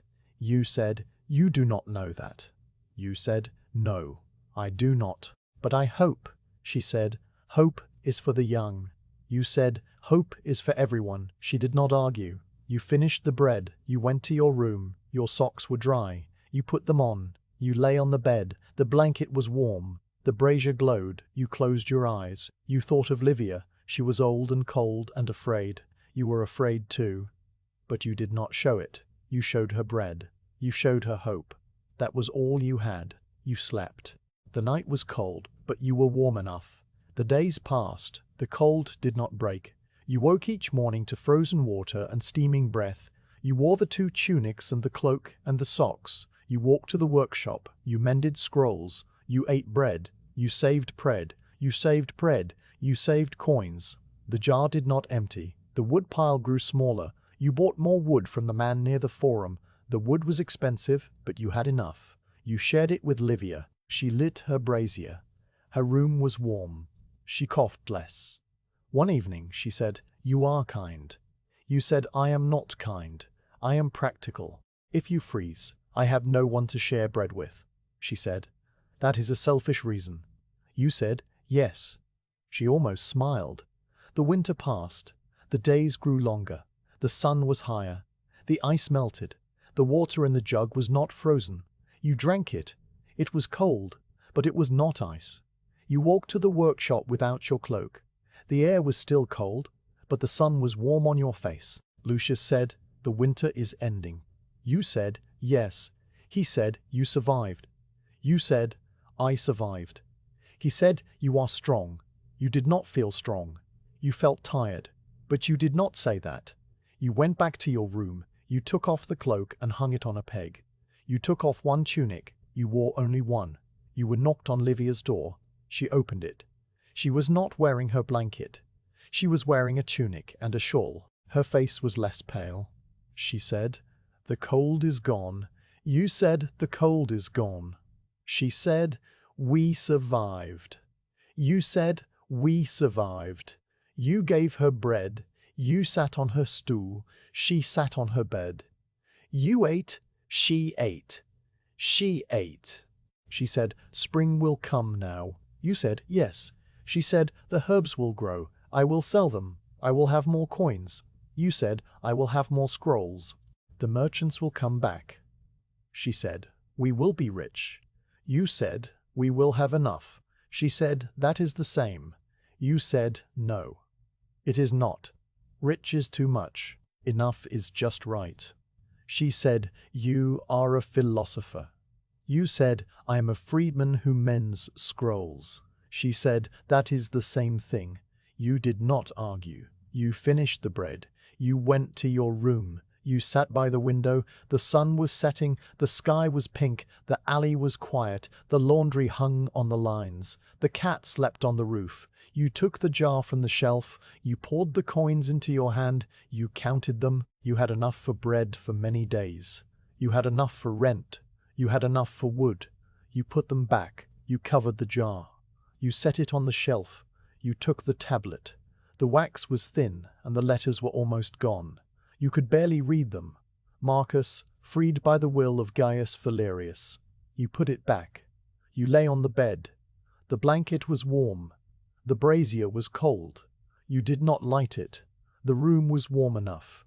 You closed your eyes. The room did not light. You thought of the winter. The cold, the ice, the frozen water, the cracked hands, the stiff fingers, the thick glue, the slow work, the dark mornings, the early nights, the bread, the soup, the socks, the cloak, the wood, the brazier, the coins, the jar, the tablet, the key. You thought of Livia, her pale face, her thin hands, her crooked stitches, her ugly horse, her dry cake, her warm socks. She was old and poor and alone. She was your friend. You were free. You had a friend. You had a cloak. You had a jar of coins. You had a key. The winter was over. You had survived. You slept. You slept. You did not dream. In the morning you woke to the smell of bread. The sun was rising. The light was gold. You sat up. The room was not cold. You dressed. You put on one tunic. You put on your sandals. You did not need the rags. You went down the stairs. The bakery was warm. You bought a loaf. You ate it standing by the oven. The bread was warm. The heat was good. You walked to the workshop. The streets were crowded. People were out again.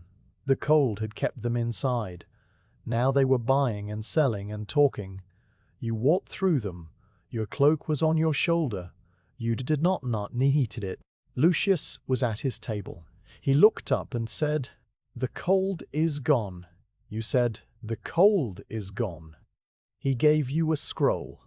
You began to work. The day passed. The sun was warm. The light came through the window. You did not need the lamp. You worked quickly. The glue was thin. The papyrus did not tear.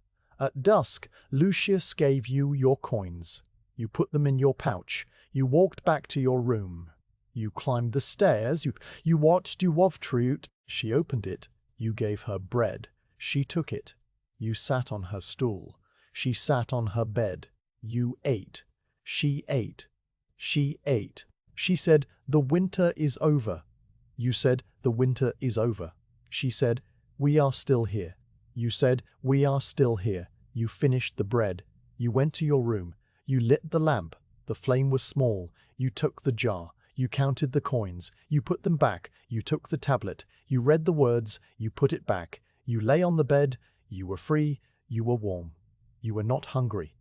You were not alone. You closed your eyes. You slept. The night was quiet. The baker was asleep. The street was still. You were at peace.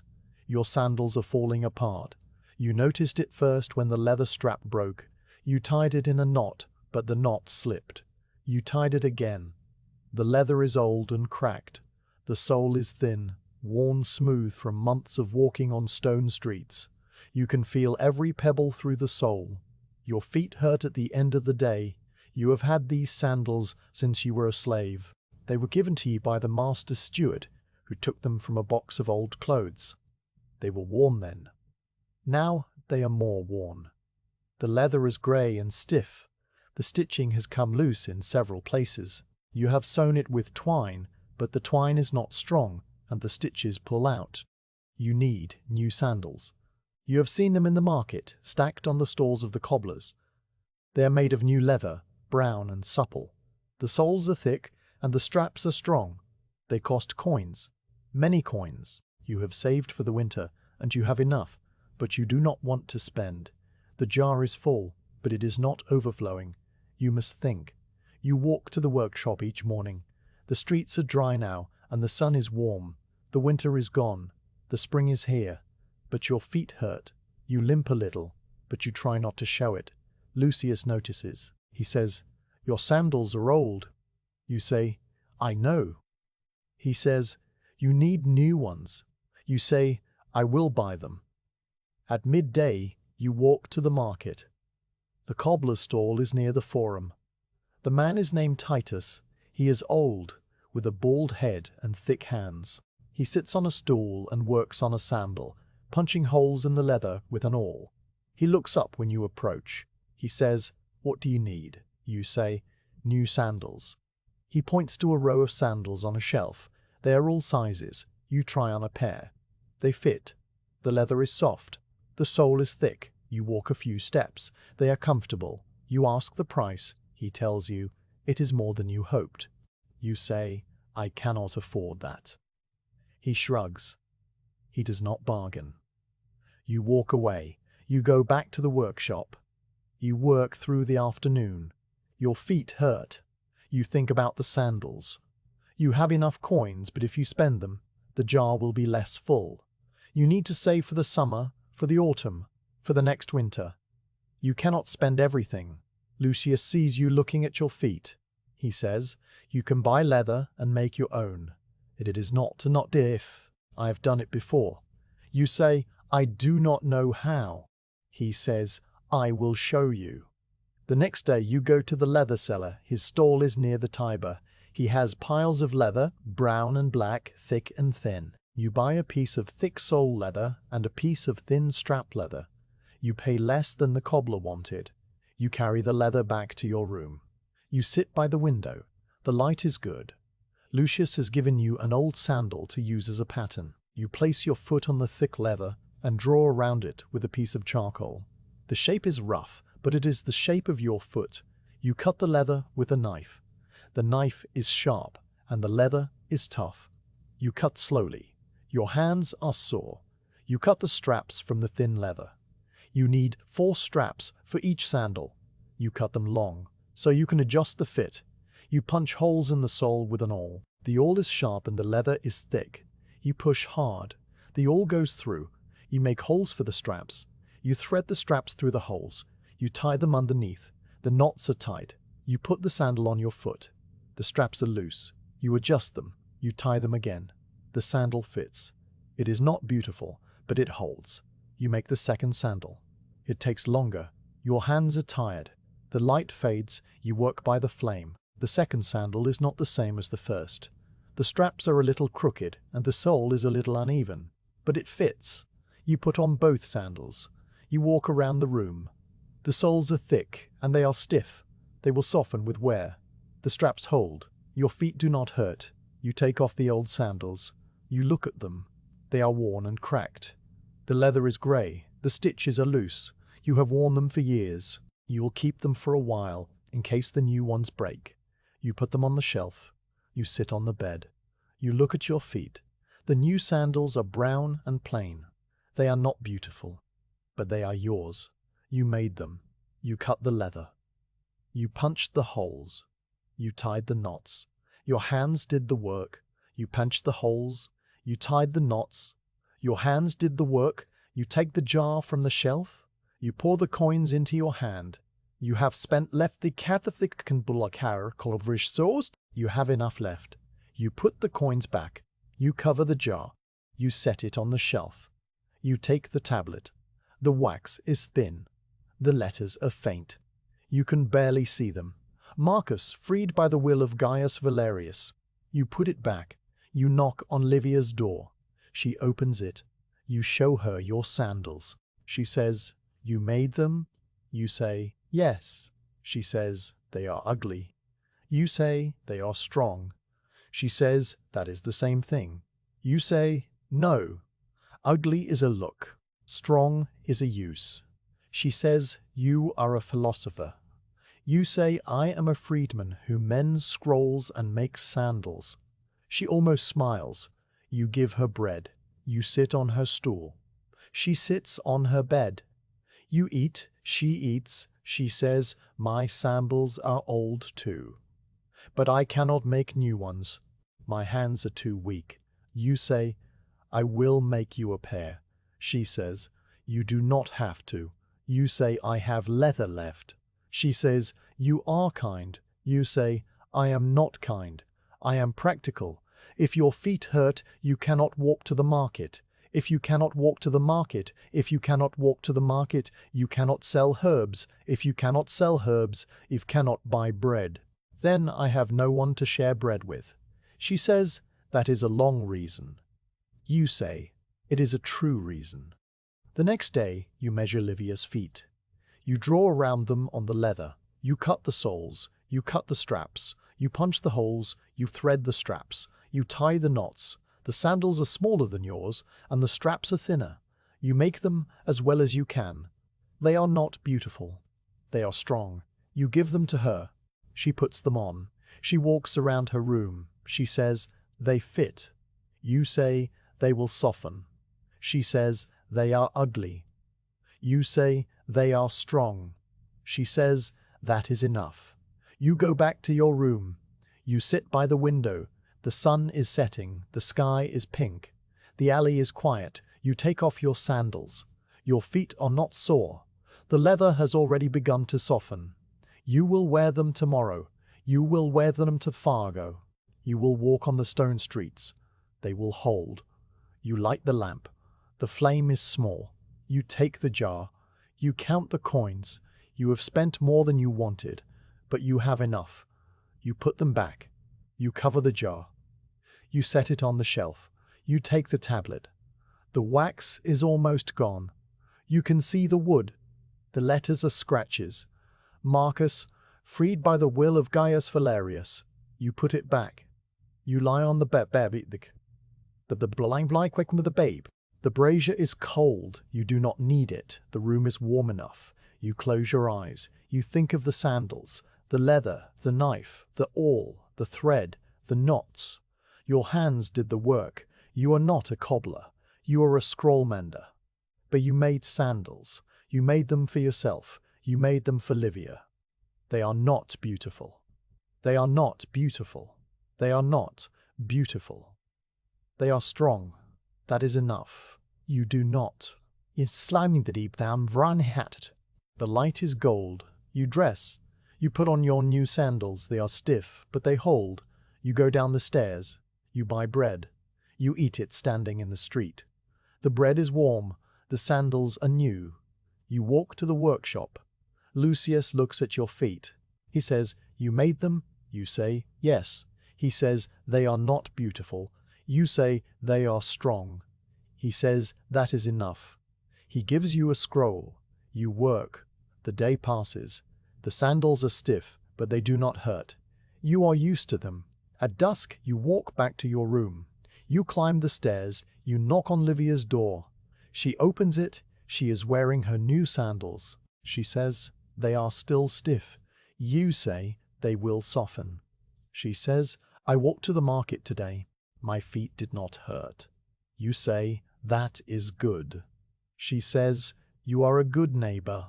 You say, I am a freedman who mends scrolls and makes sandals. She says, that is the same thing. You do not argue. You give her bread. You sit on her stool. She sits on her bed. You eat. She eats. You finish the bread. You go to your room. You light the lamp. You take the jar. You count the kinds. You put them back. You take the tablet. You read the words. You put it back. You lie on the bed. You think of the sandals. You think of Livia walking to the market, her feet not hurting. You think of your own feet not hurting. You made that. You did that. You are not a cobbler, but you made sandals. You are not a builder, but you fixed the roof. You are not a rich man, but you have enough. You are not a slave. You are free. You close your eyes. You sleep. The night is quiet. The baker is asleep. The street is still. You are at peace. The days pass. The sandals soften. The leather bends. The straps hold. You wear them every day. You walk to the workshop. You walk to the market. You walk to the Tiber. They are comfortable now. You forget that they are new. They are just your sandals. One evening, you look at the old sandals on the shelf. They are grey and cracked. The leather is stiff. The soles are thin. You pick them up. You turn them over. They served you for years. They were your only pair. Now you have another. You do not need them. You will keep them for a while.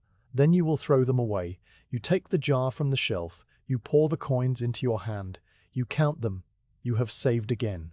The jar is full. You have enough for the summer, for the autumn, for the next winter.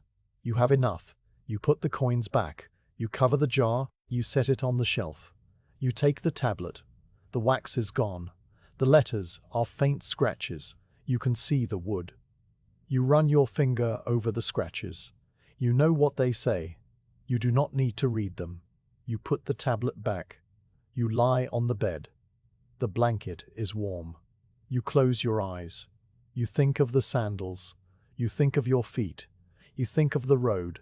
You are not walking away from anything now. You are walking toward your work, your room, your friend. You are walking because you choose to. No one tells you where to go. You are free. You have sandals on your feet. That is enough. You sleep. You do not dream. In the morning you wake. The sun is rising. The light is gold. You dress. You put on your sandals. They are soft now. They fit your feet like a second skin. You go down the stairs. You buy bread. You eat. You walk to the workshop. Lucius is there. He gives you a scroll. You work. The day passes. The sun moves across the sky. The light changes from gold to white to gold. You mend the tears. You smooth the edges. You glue the patches.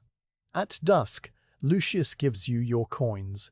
You put them in your pouch. You walk back to your room. You climb the stairs. You knock on Livia's door. She opens it. She is wearing her sandals. She says, "They are soft now." You say, "Good." She says, "My feet do not hurt." You say, "Good."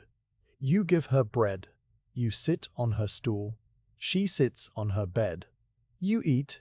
She eats. She says, "You are a good man, Marcus." You say, "I am not good. I am a freedman who mends scrolls and makes sandals." She says, "That is the same thing."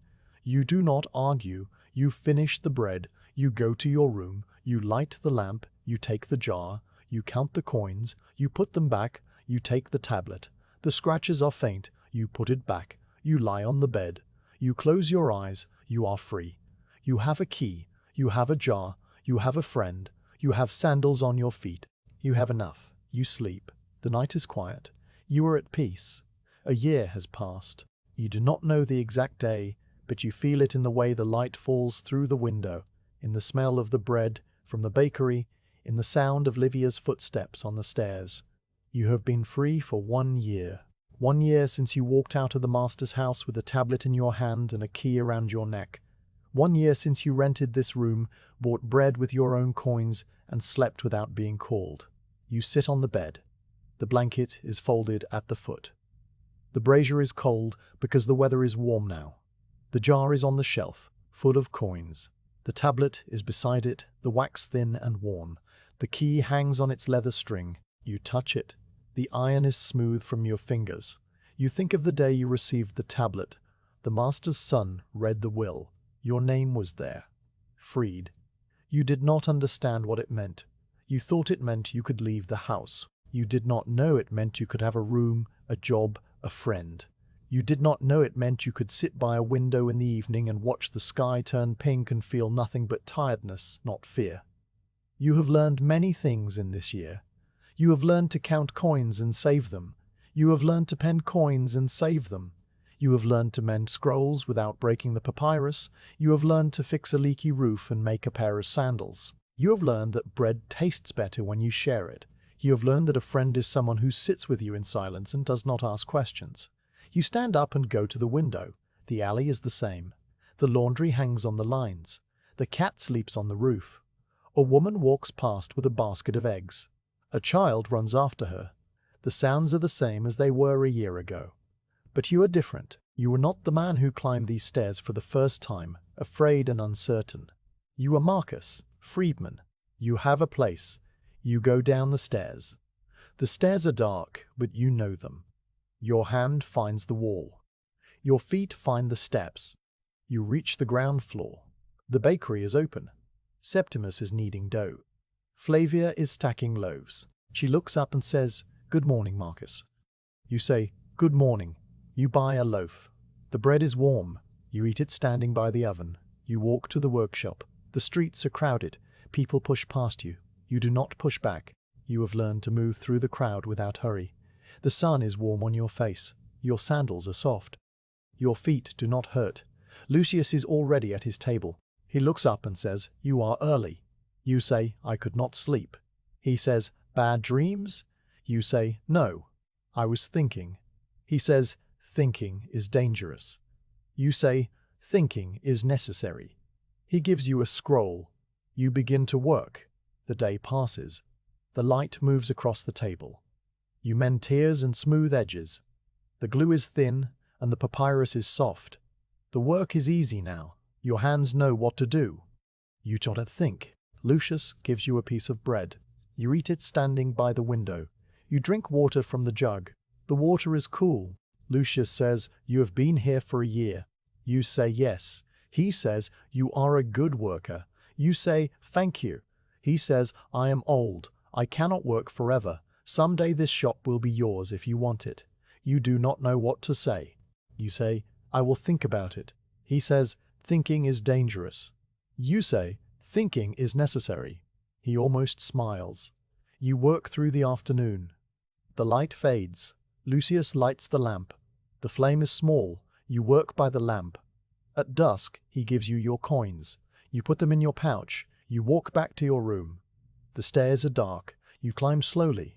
You sit on the bed. You take the jar from the shelf. You pour the coins into your hand.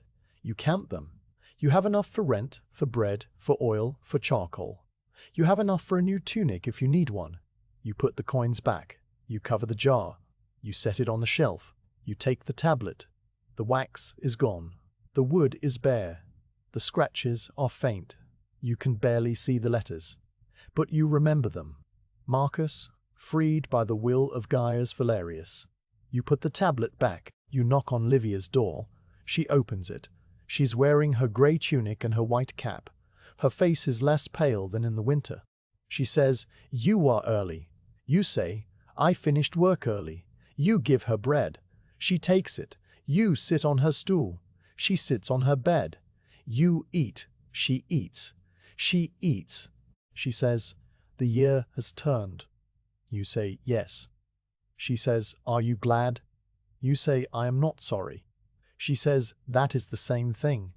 You say, "No, it is not." She says, "What is the difference?" You say, "Glad is a feeling." You say, "Glad is a feeling. Not sorry is a fact." She says, "You are a philosopher." You say, "I am a freedman who mends scrolls." She says, "That is the same thing." You finish the bread.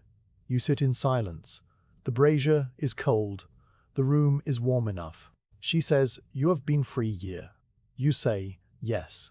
She says, "Do you miss being a slave?" You say, "No." She says, "Not anything." You say, "I miss knowing what to expect. Every day was the same. I did not have to decide." She says, "Now you have to decide." You say, "Now I have to decide." She says, "That is freedom." You say, "That is the hard part." She says, "The hard part is the good part." You do not argue. You go back to your room. You light the lamp. The flame is small. You sit by the window. The sky is dark. The stars are out. You look at them. They are the same stars that were there a year ago. You did not look at them then. You were too tired. Now you look. They're small and bright. They do not change. You take the key from around your neck. You hold it in your hand. It is small and iron. It opens the door of your room. No one else has a key. Only you. You put it back on the string. You touch it. It is warm. You take the jar from the shelf. You hold it in your hands. It is heavy. The clay is rough. The coins inside make a soft sound when you shake it. You set it back. You take the tablet. The wood is smooth. The scratches are faint. You run your finger over them. You remember the words. You do not need to read them. You lie on the bed.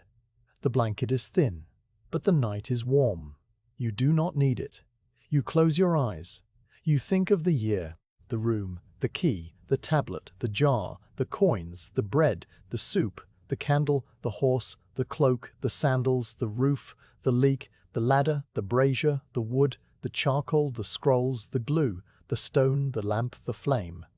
The workshop, Lucius, the shoemaker, the baker, Flavia, Septimus, Julia, Livia, her grey hair, her white cap, her red eyes, her crooked stitches, her ugly horse, her dry cake, her warm socks, her thin soup, her kind words. You think of the day you left the master's house. You walked out the door. You did not look back. You walked to the street. You did not know where to go. You found the room. You found the work. You found the room. You found the work. You found the friend. You did not plan any of it. It happened. You happened. You are here. It happened. The lamp has burned low. The flame flickers. You do not add oil. The flame dies. The room is dark. You are not afraid. The dark is not empty. It is full of the sound of your breathing, the creak of the building, the distant noise of the city. It is full of the memory of the year. You sleep. You do not dream. In the morning you wake to the smell of bread. The sun is rising. The light is gold. You sit up. The room is warm. You dress. You put on your sandals. You go down the stairs. The bakery is open. Septimus is working. Flavia is stacking loaves. She says, "Good morning, Marcus." You say, "Good morning." You buy a loaf. You eat it standing by the oven. The bread is warm. The heat is good. You walk to the workshop. The streets are crowded. You move through the people. Your sandals are soft. Your feet do not hurt. Lucius is already at table. He says, "You are on time." You say, "I am always on time." He gives you a scroll. You begin to work. The day passes. The sun moves across the sky. The light changes from gold to white to gold. You mend the tears. You smooth the edges. You glue the patches. The work is the same as yesterday, as last week, as last month. It is steady. It is enough. At dusk, Lucius gives you your coins. You put them in your pouch. You walk back to your work. You climb the stairs. You knock on Livia's door. She opens it. You give her bread. She takes it. You sit on her stool. She sits on her bed. You eat. She eats. She eats. She says, "Another day." You say, "Another day." She says, "Will you be here tomorrow?" You say, "Yes." She says, "I will be here too." You say, "I know." You finish the bread. You go to your room. You light the lamp. You take the jar. You count the coins. You put them back. You take the tablet. You look at the faint scratches. You put it back. You lie on the bed. You are free. You have a K. You have a fray. You have a fritre. You have work. You have enough. You close your eyes. You sleep. The night is quiet. The baker is asleep. The street is still. You are at peace. The year has turned. You are still here. You are still Marcus. You have a key. You have a tablet. You have a jar. You have a friend. You have a life. That is enough. You sleep. You do not dream. The morning will come. You will wake. You will buy bread. You will go to the work stove. You will mend scroll. You will share bread with Livia. You will count your coins. You will read the faint scratches on the tablet. You will touch the key around your neck. You will lie on your bed. You will close your eyes. Another day, another year. You are free. You are not alone. You are home.